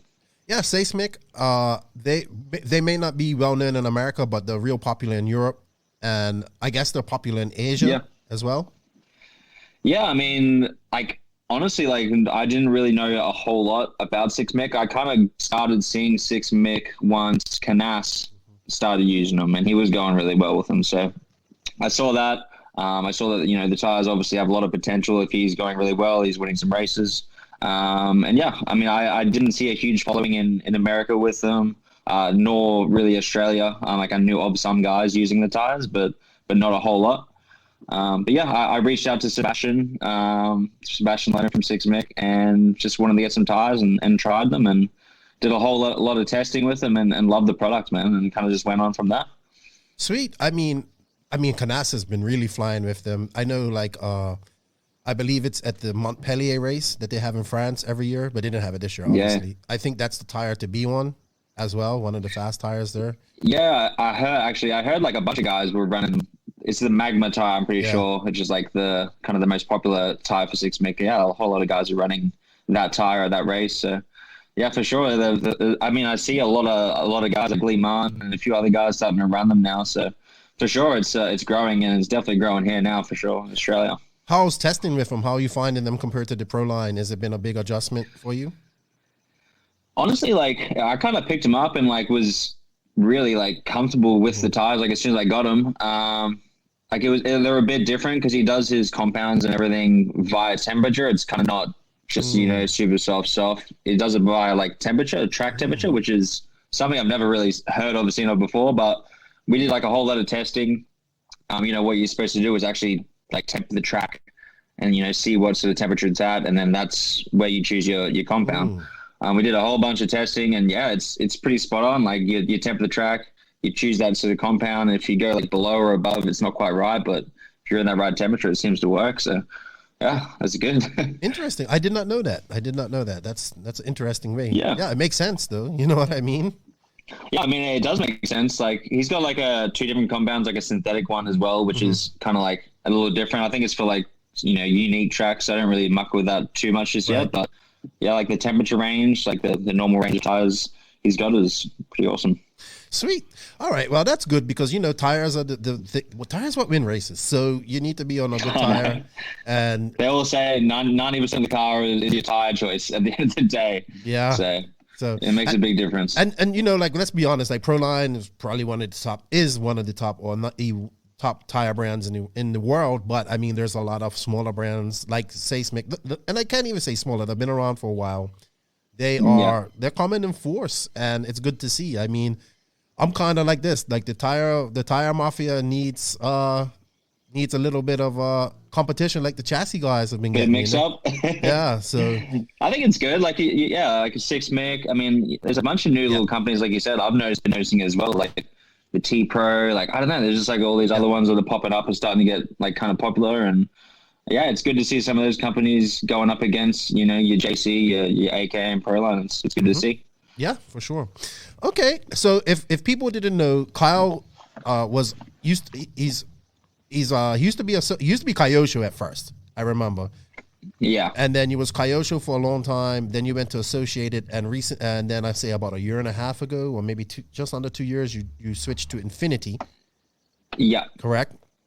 And so after the 2018 Worlds in Australia, I went to Infinity for the start of the 2019. Okay, all right, cool. So yeah, 2 years. You've been there 2 years. I didn't realize it was that long, to be honest. I thought it was short. I know, it was like that. It kind of went like fast. I'm not even gonna lie. It felt pretty fast, but yeah, it was 2 years. Yeah. Yeah. And I mean, can it safe to say what cars you were testing during that time and all that stuff? I mean, we know you had a HB, because we saw it. I think everyone knows that. Yeah. And you was doing really well with that. I mean, yeah. It was one of those cars, like, obviously at the time that the project hadn't been started fully yet, or it was still, getting underway. So I had to choose a chassis just to run in the meantime. And it was one of those cars that I always saw David Rumpog doing super well with it. And I was like, man, I want to drive that thing one day. And that was the chance. And it was a really good car to drive, man. Super easy car to drive. Oh, yeah. I enjoyed it while I drove it. It was good, man. Those HBs at Thunder Alley all of them were good. All of them were great. I know. It was like that weekend at RCGP, all of us were going all right. I know. It was amazing. And even in the RC2 class, they were just really good. I mean, Camden done well and all those guys. And like from that race, because that's the only race I got to go to, it was you, Cole, and David that stood on. And the only other person that I thought that was extremely fast, obviously Ongaro is always fast, but I thought Canas was the only other guy that was really on you guys' pace that weekend. And not saying that Ongaro wasn't on the, obviously it's on the pace, but he wasn't the dominating Ongaro that we're used to. And yeah. I think it's like that sort of like tied technical super crossy style, like American track is that HB like suits really well. Yes. So Infinity, let's talk a little bit about that. So you've been with them for 2 years. I know you had the prototype from last year. I think you and Berton have had it. I mean, we're all I think besides JQ, I think Infinity is one of the cars. Everybody's waiting to see what JQ. Obviously, with Mayako, he's going to do something else. But Infinity is one of the people that we've been waiting to see what they're going to do in off-road. And they have you. They had Berton. They had Lee Martin at one time. He left, or what, I don't know what happened with him last year. They let go of a few guys, Mark Reinhardt, him. Yeah. And they picked up Berton, which I thought was great. And you. So you was in this prototype testing phase, and we thought everything was good. So can we talk about that a little bit, like with the prototypes and what was going on and whatnot? Yeah, for sure.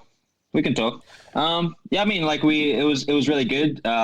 We had it was as crazy as it is. It was a project from scratch. So there was a lot, to do, a lot to learn. We kind of had the prototype from like the end of last year. So we're doing a bunch of testing. It was kind of difficult because like I was in Australia, kind of trying to do it myself. And my teammate Ricky's over in Italy, and then the engineers over there as well. So it was kind of difficult, like trying to communicate and things like that. But yeah, I mean, it kind of just got, I mean, I don't really want to get too much into the details of all of it, but I kind of just got to a stage. I just truly felt like I just needed a change for myself. Hey, like I just needed a change. It was kind of just one of those decisions I felt like I had to make. It's not something I wanted to make, like this time of year, you know what I mean? It's not kind of a position I want to be in, but I just felt like I had to move on. Okay, so the decision was yours to leave Infinity. I mean, we was trying to figure that out because, I mean, I like Joseph and I were like, well, Infinity has this, like we know that Infinity has a very big budget. We know that this is, Infinity is something that Kenji and those guys do as a passion as well, and I have a lot of respect for him and whatnot. So we was trying to, almost definitely, we was trying to figure out what happened here, and we had heard that you had left as well, and then when you made the announcement, oh man, it was like, I thought instantly, me, I'm like, oh, this is right up my alley. I'm thinking HB, right off the bat, because you was running HB. You have a great relationship with David and all that. And then I'm hold on, maybe S-Works, because I know S-Works is big in Asia. So when I heard it was Tekno before you made the announcement, when I heard Tekno, I was like, oh, wow. I was shocked. I was absolutely shocked, to be honest. How did that happen? So it was a little bit like, it was in the works for a little bit. Obviously, I got in contact with Elias. He's the Tekno US team manager. I was in contact with him and also in contact with Justin Moore. So he's owns Coast to Coast RC, and he's like the Australian distributor here in like locally. So I was talking with both of them, and yeah, like, man, Elias and the team was super, super keen to have me on board. Like I said before, I was talking to you about earlier, like they have a massive following, especially in the US, and even in Australia as well. So I don't know, I kind of just, it felt right. And I was like, man, I'm just going to go for this and see what happens. And it all worked out. What do you think of the Nitro car? Cause I'm really impressed with it. It seems to be doing well. You are right. Tekno has a very big presence in America. Extreme, they're doing well. They also have a really big team. People get on Tekno, they seem to stay. You've had a little bit of time with the car. What's your impressions with it? Yeah, so I got the chance, like before I actually got my own buggy, I got the chance to like test someone else's car for a little bit. And, my first impressions were like, damn, like it was super easy to drive, like straight out the kit. I didn't really change anything. Kind of just did like a couple of small things that the team recommended. But I had my first like proper test day on Sunday with the car. And yeah, man, I don't know, man. I was super comfortable. Like I put up that video of me going around and the car felt pretty fucking excuse me. That's all right. Pretty wicked. We can swear on her. Oh, we can? Yeah. It was pretty damn good. It was pretty damn wicked, man. So, like, I mean, so far for, like, just having one proper test day with the car, it's definitely got some major potential. Sweet. So we have to talk about this because, I mean, Tekno, I think you are the biggest international sign-in. Well, obviously, you're one of the biggest signers that Tekno signed a lot of people in going into 2021. They got Tyler Jones. They have a squad. Yeah. They got Tebow, Bornhorst, Jones, Van Dalen. Wiggins is I call him the wizard. He's making waves. He's really improved. Yeah, he's looking good, man. He's like one of those guys that I haven't seen much at huge races, but he seems to be like this year I've seen him a lot more around. So, I mean, their US squad is definitely strong for sure, dude. I know. I'm actually going to do a team ranking, and they rank very high on top. I mean, just. The proof is kind of like look at Tebow. Like he's kind of rejuvenated his career and he's moved to Tekno. Oh, yeah. He's had 2 good years. He's got victories. He's confident. He's having fun. It looks like, and like Wiggins, he's been putting in work, and he's getting good. And he's I don't think he's as talented as maybe a Tyler Jones or Seth Van Dalen but he's definitely working hard, and I like that about him. But man, they have a squad, and even in the lower ranks, they have younger guys coming up that are really good, like Spencer Kleins, and they they just have a squad. Like they have a really good team. Yeah, but for sure. I mean, I mean, like you said about Tebow, like that was something I noticed as well, man. For sure, like he had like for sure. I mean, being honest, he like had his little down slope for a little bit, then he moved to Tekno and like. For sure, but dude, he started winning a lot more races, was like consistently, on the podium, and he looked like he was enjoying himself a lot more. So it's something I noticed as well. And something that I thought about when moving over. Yeah, I mean, he was in 2018 or before the end of 2018, he was talking about retiring, and leaving RC altogether. I'm glad that didn't happen because, I mean, look at what's happened since then. And yeah, exactly. It's good that he's stuck in, man. It's good for sure. But I mean, they are like I've talked to Matt before, and we've had this conversation about Europe. I know they're not really as big in Europe. Maybe in like England, they have a good team and whatnot. They had the biggest international signing I remember them having, is Zancatin from Italy, Zanchetin, as people say. Zanchetin. Yeah, Zanchetti. But that's what's their biggest international guy. But to get you on board, like. This is like people don't realize this is actually really big because they haven't really had that big international. Like when I say you're good, like I think you can win a Worlds. Good, like you know what I mean. I did hear you say that on the last podcast. Yeah, like I definitely think you have the potential to win a Worlds. I've seen you drive. You're just incredibly talented. So this is in my books. Like I like Tyler Jones and all those guys. You are the biggest signing for Tekno since Tebow, in my opinion. I appreciate that. Yeah, it's for sure exciting, and it's something else like I noticed as well. They have like a big team in the US, but not really outside of the US. Mm-hmm. And that's something that I can bring to the table is sales when it comes to Australia and Asia and everywhere else kind of thing. So. Yeah, because like you said, they are big in Australia and they're big in New Zealand. I think what's his name, Jamie Jameson. Yeah, Jaden Jameson. Just won the New Zealand. He just won the nationals. He's really good. He's got some talent for sure. I just got to say this.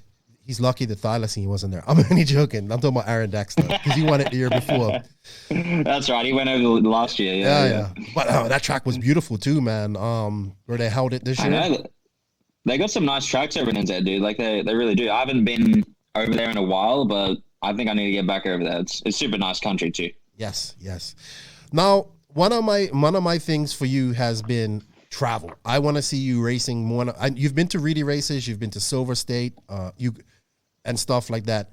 But always my thing, and I said it, I say it public on the podcast. Why doesn't Kyle McBride move to America and do some racing? Because I just know what that would do for you. So one of the things I said is if Tekno is committed to getting you to, I'm not saying you have to live in America, but go over there for 6 months and just practice and get with the team and do some Europe, some USA racing. Are we expecting that? I know you guys can't travel in Australia right now. Right. So one of the things I heard is that we're going to see you traveling more when borders open up and you guys could travel. So what? Tell me, I'm excited. I want to know what the plan is for you travel-wise and Tekno. Yeah, no, dude, you pretty much got the spot on. Like right now, like I'm actually in a little mini lockdown right now. We got a couple more cases, but it shouldn't be for too long. I mean, we're supposed to be able to travel in June. Whether that happens or not, I'm not too sure, but that's something like I really, really have wanted to do for a while. Like I have had the chance, obviously, to go to some races in America, and I did get to go to the RCGP, which was a blessing. That was an awesome experience. But yeah, I want to get to like America for like you said, like 3 to 6 months would be like awesome, and like I could do like a bunch of races sort of thing. Like obviously they have the Dirt Nitro and kind of a lot of big races at the start of the year, so that's kind of my plan at this point. As long as everything comes back to normal and we can head overseas, for sure, man. I want to get over there so bad. I think if you did that, dude, your game would elevate so high because I mean, no disrespect to the Australian guys. I mean, I think next competition is probably Alex, I want to say. And, by the way, he's really extremely talented. He needs to do the same thing that I want you to do. He needs to get to America. I know the Australians, they need to come to Australia, but it doesn't kind of work like that. You know what I mean? You have to go where the racing is. That's why I was so fortunate. Like when I was younger, obviously my dad put in a lot of time and money into getting me overseas because he knew there's only so much you can do within Australia. That's just kind of how it is. Like we don't have that big market and the same amount of people. It's like not as big as the US or Europe. So it's pretty important. Like if you want to try and make a name for yourself or just anything along those lines, like getting overseas is pretty important. Like if you want to make something out of it. Oh yeah, of course. I mean? Well, you elevate your game's elevated. I mean, that was obvious at RCGP. You don't get to race with these guys. And maybe the talent pool wasn't as stacked as it would be at a DNC, but you had Ronafal, Canas, Ongaro, all these fast guys. You don't get to do that much. But you was right on game. You was right on par with these guys. Yeah, that's what I was like. That year was so good for me, man, because that's like what I needed. Like I needed to be racing against the best guys, like Ongaro, Ronpog, and I needed to do that throughout the year consistently, which I was able to do. And for sure, it was like a massive benefit for my driving. It's like so much easier going up against those guys when you get to race them more consistently versus, only seeing them at a world championship like every 2 years. You know what I mean? So being able to race more consistently. And I think apart from Europe, being at the US, which is, obviously there's a majority of top drivers in the world are from America as well. So I think a bit of both is vital. Sweet, man. I think it's very important that you get over there. And I've just been saying this for years, and I'm excited to see what you do. Have you spoke to the owner, Danny or Matt or any of those guys from Tekno? We've had some small chats, like obviously nothing too set in stone right yet, like right now. Obviously with all the COVID crap going on, it's a bit difficult to fully organize things, but it's something that's going to happen. Trust me. Cool, man. I think that's, you know what I mean. You know what I'm saying. You have to do that. So you're 25 years old now. You go 26 at the end of the year. About the age, you and Ronald Falk, same age. I don't know how old Boots is. He's maybe a little older than you guys. I think maybe like a year or so older. Yeah. I don't know. I thought he was like late 20s. I don't know for sure. So around there, I'd say. All you guys are around the same age. All you guys are obviously Ronald Falk is a world champion, but all you guys are all potential world champions. How much longer do you, and I know this, how much longer do you think you can do this? I mean, yes, we said you're 25, but you've been doing this for a very long time as well. Oh yeah, I've been doing it since like I was 12 years old. So it's like a long time. I'd say professionally since about 14, 15 is like when it was professional. You know, a lot more serious as my later teens were gotten, like as I was a bit older. Right. But yeah, I mean, it's a good question. Like for sure, something that I've been thinking about, like as I'm getting older, you know, the last 2 years, I'm like, you know, how long I'm going to be racing for, but I'm just going to keep doing it until I don't love it anymore. You know what I mean? Yeah. But you know, I also have, you know, my own plans, for, you know, for what I want to do afterwards. But for now, you know, I'm just going to put everything I can into it. This Tekno movie's got me super motivated, so I'm excited. Do you have a truggy yet? Or are you going to be running truggy down there in Oz? No, I don't. But well, they've got a new truggy on the way. Tekno's got a new truggy, so I got to wait for like about a month or so until I get one. You know, obviously, I'm assuming there's still a lot of things getting worked on with that product, so they're finalizing that. But I should have one. I got my nationals in September, so I'm going to have one for sure before that. But in about a month or so, I'll have one in my hands. When can we expect? Well, obviously, you guys are kind of on lockdown right now. When can we expect you to actually have your first race with the Tekno in Australia? So we got a little like mini state series going on, like in Queensland. Queensland is the state I live in. It's like a little series that they've done at a couple other tracks. There's the third round of that, which is at the Sunshine Coast track, which is like where I posted that video from on Sunday. And that's where our nationals is going to be, and that's in a few weeks. So that's going to be like my debut sort of race. Oh, you guys have a national series, right? No. They did do a national series, but they switched back to just the singular nationals. Sweet. So, but we have our state championships and like kind of small interstate stuff as well. Right. I'm getting more familiar with it. Australia's a big place, man. It's really big. I know. It's like if Aaron Dexter wants to come, he's gonna like fly 5 or 6 hours. I know. It's crazy, man. You don't think of it as being so big. So you know, and as I've, you know, I talked to Zach Ryan, I talked to Aaron and all the guys in Australia.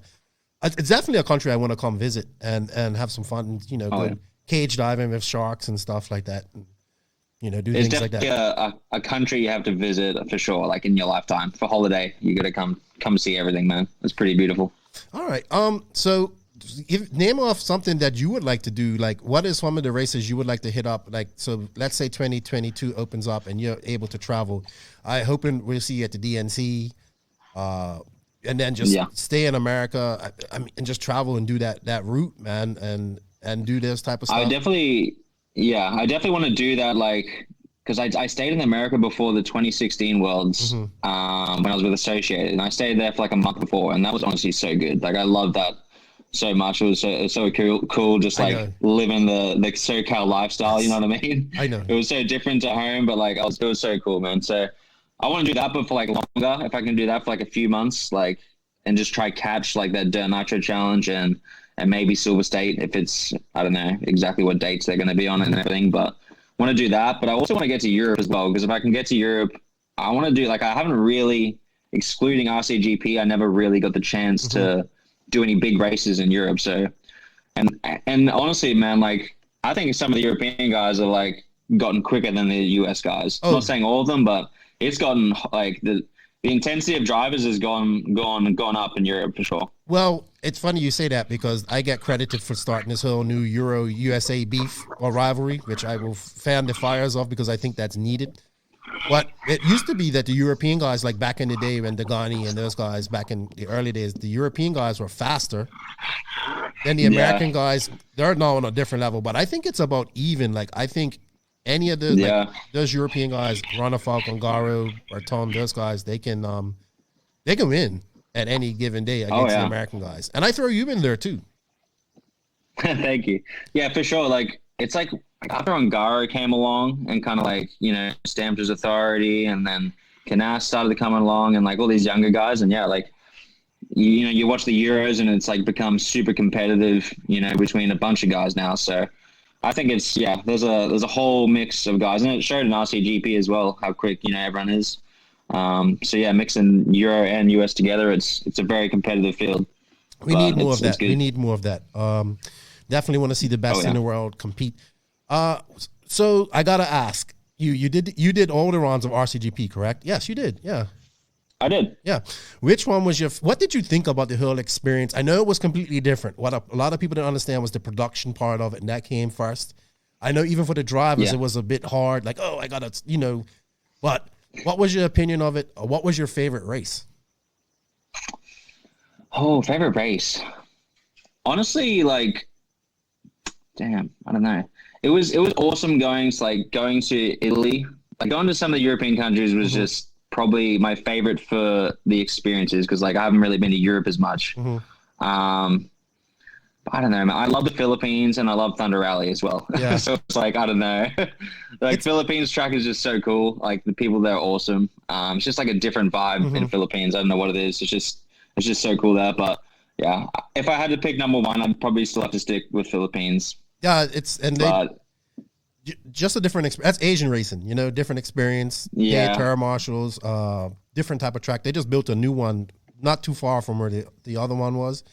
So it looks really nice. I'm so happy that happened because there was talks of like it having to be shut down fully, and I was like, oh man, I'm never gonna be able to go back to Manila again. No, it looks. I want to go to the Philippines bad. Trust me, it's definitely on my list of countries I would love to visit. Sweet man.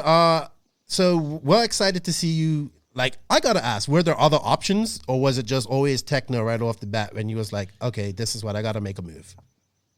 I definitely explored my options. Like, I'd be silly if I didn't. I definitely explored my options, but yeah, no, kind of Tekno was, looking like it was going to be for me, and it was looking like it was going to be the most. Yeah, it was going to happen. Yeah, But I did explore some other options. I tried to reach out to some other companies. Yeah. There was some interest, but Tekno kind of grabbed me in the most. So. Well, I think you're in a good spot. I mean, the Tekno team is deep. Like we said, I'm sure people have reached out to you because I'm sure people are excited about this. And you just have a plethora of knowledge coming at you right now, I'm sure. It's been really good, man. Like I've had, I posted up that video, and that video, like I've never had so many views on a video. That video's got like almost 50,000 views right now. Wow. And I'm like, what the hell, dude? Like since Sunday night, it's just blown up. And it's just, it's crazy, man. It's just like I have a lot of support already because, there's a lot of Tekno drivers. There's a big following sort of thing in Australia, and obviously everyone from US. I've had the guys in the UK reach out, and yeah, dude, it's been awesome. It feels so good. That makes a difference too when you have that support system. I don't know what goes. I know that testing prototypes and all, it's not easy. It's not easy, and especially when you're a racer and you want to win and you want to do things. It's difficult. I understand that. Right. That's why some people are good at testing and some people are good. Some people are just racers. I mean, we still have to. Racing is testing as well. Don't get it wrong. I'm glad. Like I said, I'm glad that you. Honestly, I wanted to see what Infinity was going to do, but I understand why you done this. But if this means that we get to see more of you racing against the top guys in the world, then I love this. I think this is a great move by Tekno. I mean, we gotta say sometimes, how is Tekno doing this? They have so many drivers, but I like it. It's competition. Okay, maybe not. You're in Australia, it's a little different, but it's definitely competition there. If I was Danny, I'd be like, well, this is what I said. Tekno had 4 top drivers going into 2021. 2 remain at the end of 20. Well, you are different because you're kind of international. You know what I mean? Right. It's a bit different. Yeah. But because I'm kind of covering a different area, but, which is understandable. But yeah, they do have a stacked team so far in the US. Oh, I know. They're good people. I was talking to Matt the other day. I'm still trying to get Danny on her to do an interview. I've talked to him, but it's like, dude, I think about it.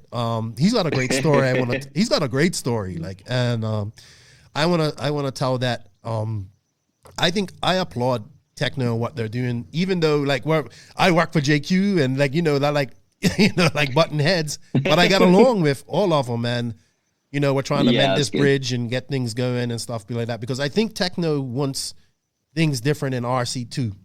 I think they want to do things different, and they want to explore different things. So I think they're a very forward-thinking company, and as I've gotten to know them, I like them. Nice people, and they're about racing.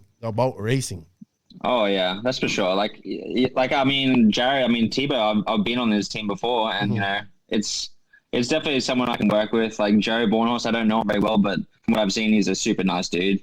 So yeah, I think we're going to get along well. There's a big following here, dude. I think it's going to be a really good thing. Sweet, man. Well, I'm happy for you. You seem in a happy place.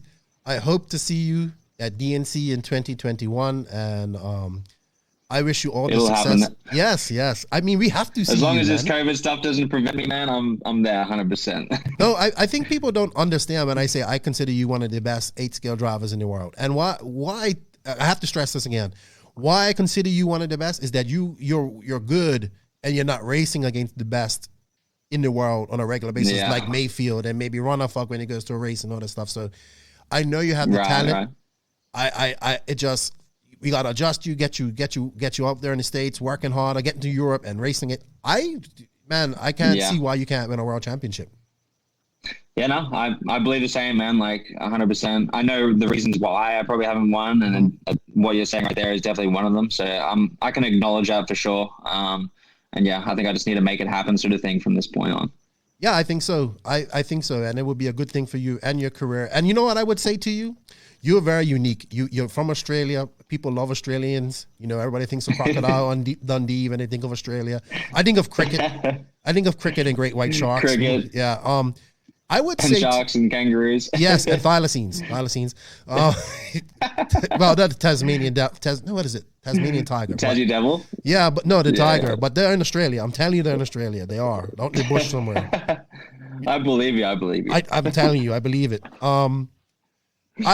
I think I would love to see you take some time and build that character. Like now you have a nickname. You're the Thunder from Down Under. Like, build on that. I think we need to see that in drivers. And have to claim it. Yeah, I think you should embrace it, and that should be your gimmick, like not your gimmick, but your character that you get into. I definitely think RC needs that. And if I was your team manager, I'd be like, no, we're gonna do it this way. I would make wear a crocodile hat or something. I don't know what I would make you do. Like, I don't know. I just embrace something crazy to do with Aussie. Yes, because I think, and we think of Aussie Man reviews, and like when he says stuff, it's just so funny. Like, I think Australians are extremely funny. They make me laugh. I kind of want to tell this story about when I first met you in person. And I'm not going to say the words I said to you, but it's definitely not very good words. But I was told it was a term of endearment. And I blame the Dexters for this because they got me doing this. And I went right up to you and I said, hey, what's up? Then when I said the words to you, and I'll never forget how you and your dad looked at me like, what the? Like, what? And I'm like, I was told that was a term of endearment. And then when I went into the Dexters, like, you did what? I said, yeah, I went up and said that to them. They just started cracking up. So, really, really. I mean, yes, there is some certain slang that we're used to down here. Yeah, let's just say it begins with an S. It begins with an S and begins with a C. I'm not going to say the words because I don't want to say. That's all we can say. But, man, I'm super excited for you. I want the best for you. I want the world to see more of Kyle McBride, and I'm excited to see what you can do with these techno cars. Congratulations. And I really hope this is a new page in your career, and you can make the best of it. Hey, man, I appreciate that. Like you said, I'm really looking forward to kind of what's to come. I think there's a lot in me that I haven't yet completed, man, in this RC industry. So I'm looking forward to making it happen, dude. That's awesome to hear, man. I like to hear stuff like that. You know what? I'm going to say something to you. I say a phrase on this podcast, and it goes, hard work beats talent when talent doesn't work hard. You're definitely talented. I think once you get out there and you putting in that hard work out there in America and against these people, it's just going to be a whole nother level. And I love it because that's just one more person to throw into the mix on this whole thing. Yeah, that's right. Whole thing to talk about. We're going to mix it up a bit. You can't keep up the same guys winning, right? No, exactly. Would you like to shout out and say thank you to anybody before we sign off here? Yeah, for sure. Thank you to special thanks to Daniel Lewis, man, Elias, Justin from Coast to Coast, all those guys that made the move happen. I'm super appreciative of, kind of being able to make this happen at this time of year. Obviously it's quite difficult for a company to do such a big move like that, quarter way through this time of the year. So I'm looking forward to what's to come, and thank you to everyone who follows me. Thank you, Ken, for having me on. And yeah, I'm looking forward to the future. Should be awesome. Me too, man. And good luck in your debut here in a few weeks, and keep up the good work, man. Remember, just put that work in. Social media is super important. Build your brand. Embrace the Thunder from Down Under. And trust me, people are gonna follow you because you're the only guy from Australia that's doing this. You know what I mean? So you have like a whole nation backing you, and you have something that's different. So, you know, I say embrace it and let's do it. Roger that. I'm going to take that on board. I'll embrace that for sure. Cool, man. Well, thank you for your time, and we'll be in touch. I'll be following you, and take care. Awesome. All right. Thanks, man. Goodbye, everyone. Appreciate the time. Awesome. We are now at that point of the show where you should fasten those seatbelts and put your big boy pants on. Whoa. Things are about to get serious. It's time for the JQ Racing Rant.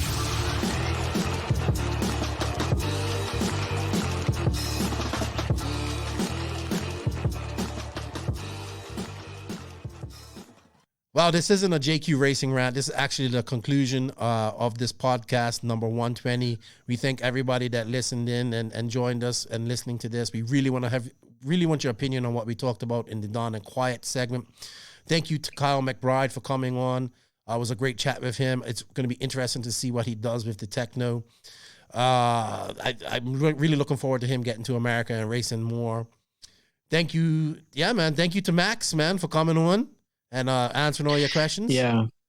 No worries. I feel like the Sun City segment sort of turned into the rant. Yeah, it did. It did. In some way. It's somewhat of a rant. But it's a good rant. It's a good rant. It's a lot of solutions. I think that was a good conversation. We sort of like developed the subject forward between like what we were saying. So and that's always positive. It doesn't end there. This is the start. Yeah, we're actively. I'm talking to people now, and this is the platform that you want more information about that. This is where it's going to come from on this. I'm just the messenger. So yeah, we can change things. We can change things. Yeah, and one thing. I mean, if people, at some point, people are probably going to get frustrated. Hey, you guys only talk about these federations and RC promotion or whatever. But the thing is, the more you talk about this, at some point, people are going to be like, hey. Actually, these guys are kind of right. Like at some point, it's not going to be like the first time you hear it, you're going to accept I'm wrong. These guys are right. That's not how it works. It's going to be like, hey, I got to ease into it. Like, okay, that was a good point. That was a good point. And then after a few times you hear it, you're like, hey, yeah, I kind of agree. Sweet. So that's why we need to keep hammering on this. I agree with you. You know what, Max? Do you have any videos coming out here soon? I was supposed to do one this week. I kind of get caught up with all the other shit I'm doing, so probably be pushed to next week. Sweet. I'm trying my best to push out one every week, but I'm failing miserably. It's all right. So I'll try like every other week or something like that. 2 a month is sufficient. What's your next subject going to be? Oh, wheelbase actually. Okay. So it's wheelbase is more than you would think it is. That's sort of that's sort of what the video is about. And yeah, sweet. Probably going to be interesting. All right. Well, as I said, this is the conclusion of our podcast. It wasn't supposed to be long, but we've been going for a while. But that's how it happens when we start talking. I want to say thank you to all of the NNRC squad around the world. Without you guys, none of this support without you guys' support, none of this is possible. I'm enjoying looking at you guys' pics. I'm trying to do that whole readers ride on Instagram, Facebook, a picture a day of RC. You never know who's going to look at that and look at your pics. So when I ask for you for pictures, guys, please send them. Send me your cool pictures, action pics, and please send me the photo creds, the location, and the person in the pic so I could give everybody their proper promotion. I like that. You never know who will walk into an Instagram and see an RC car and get into RC. Thank you to the patrons of the NNRC. We greatly appreciate that, man. You guys helped out with the NNRC Cup, and it was great talking with you guys and hearing you guys debates on why this should be this and why that should be that. If you guys are interested in being a patron, you can. The link is in the written description. I always get that mixed up.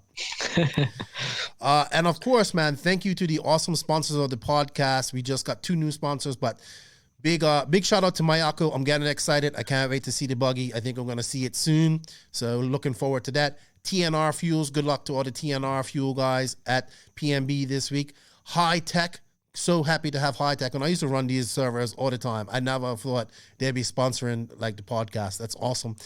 Check them out if you want any more information about their products. Hit up my buddy Mike Walker. Beach RC. They're at PMB this week.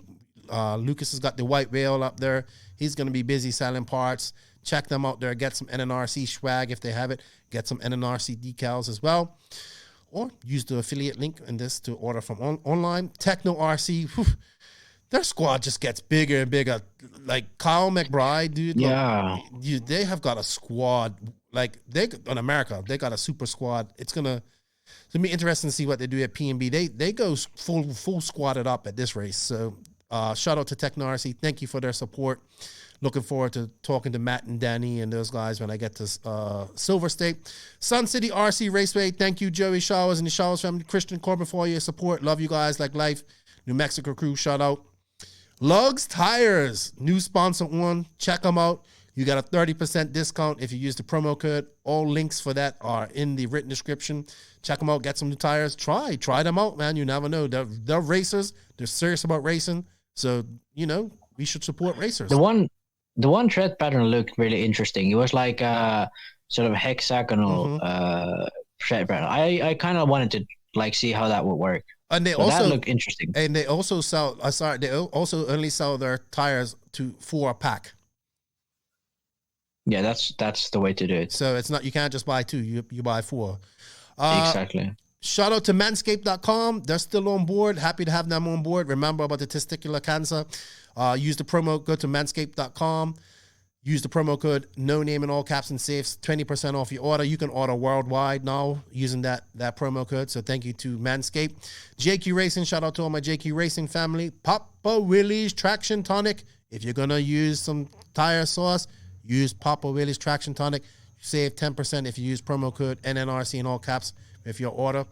Racecraft USA, they're coming out with some cool new logos. They're all into flamingos, so that's going to be cool. Can't wait to hang out with those guys when I get to California. House of RC, helping us out with the NNRC Cup. Hey, encourage your favorite driver to go there and fill out his profile, and you fill out your profile as well. It'll be good. Shout out to my boy Wally Build, who kind of got this topic going a little bit this week. We're probably going to have Wally on next week to do a live recap of PNB. RCGP, who's been a big supporter of the podcast, and we are a big supporter of them. Can't wait to have them back racing. And, of course, JQ Racing Threads. Guys are getting their hats. I saw my buddy Gator Man got his hat. And you know what, dude? I want to shout out to my boy 454 RC Works, Clint Treadway. We finally gave away that skateboard back. That's like 2 years in the making. I know, but he finally got it to Chase. And Clint, I paid, and I got myself one made to hang up here in the shop. And if you want to go get some stuff engraved, check him out. Max, thank you for your time, dude. I appreciate it. It's always fun. I look forward to having you on the podcast. People are enjoying you, having you here. You're super smart. Your answers, you're energetic. And we got to get you on more often. I can't wait to see you again, too. And yeah, you know what? It was definitely fun this time. We had a good talk, I think. Yeah, I think so too.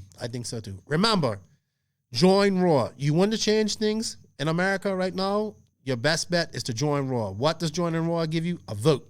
Your vote speaks a lot.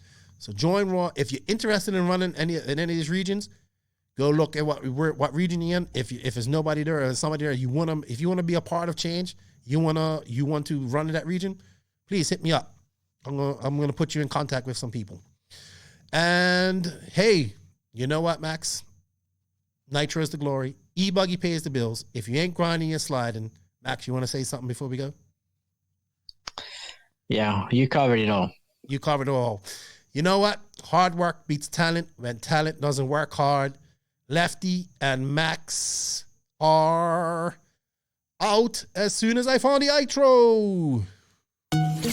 Thank you for listening to the No Name RC podcast. We greatly appreciate all the support and love from you, the listeners. Without all of you, none of this is possible. Special thanks to our patrons on Patreon. If you wish to support the podcast further, you can at patreon.com/NNRC podcast. As a patron, you will receive early releases, special content, and Patreon-only giveaways. Also, please follow us on Facebook, Instagram, and our website, www.nnrcpodcast.com. Remember, Nitro is the glory, but e-buggy pays the bills. If you aren't having fun, it doesn't make sense. And if you ain't grinding, you're sliding.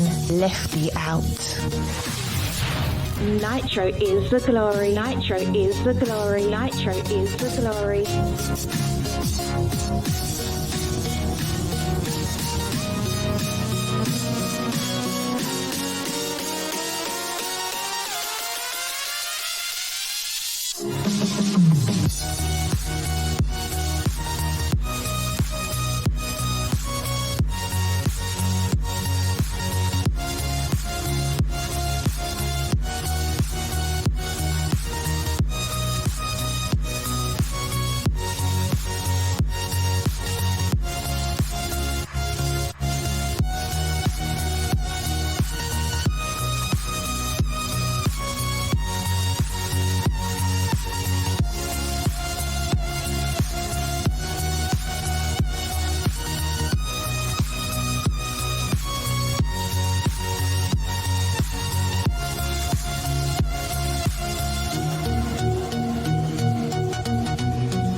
So bad.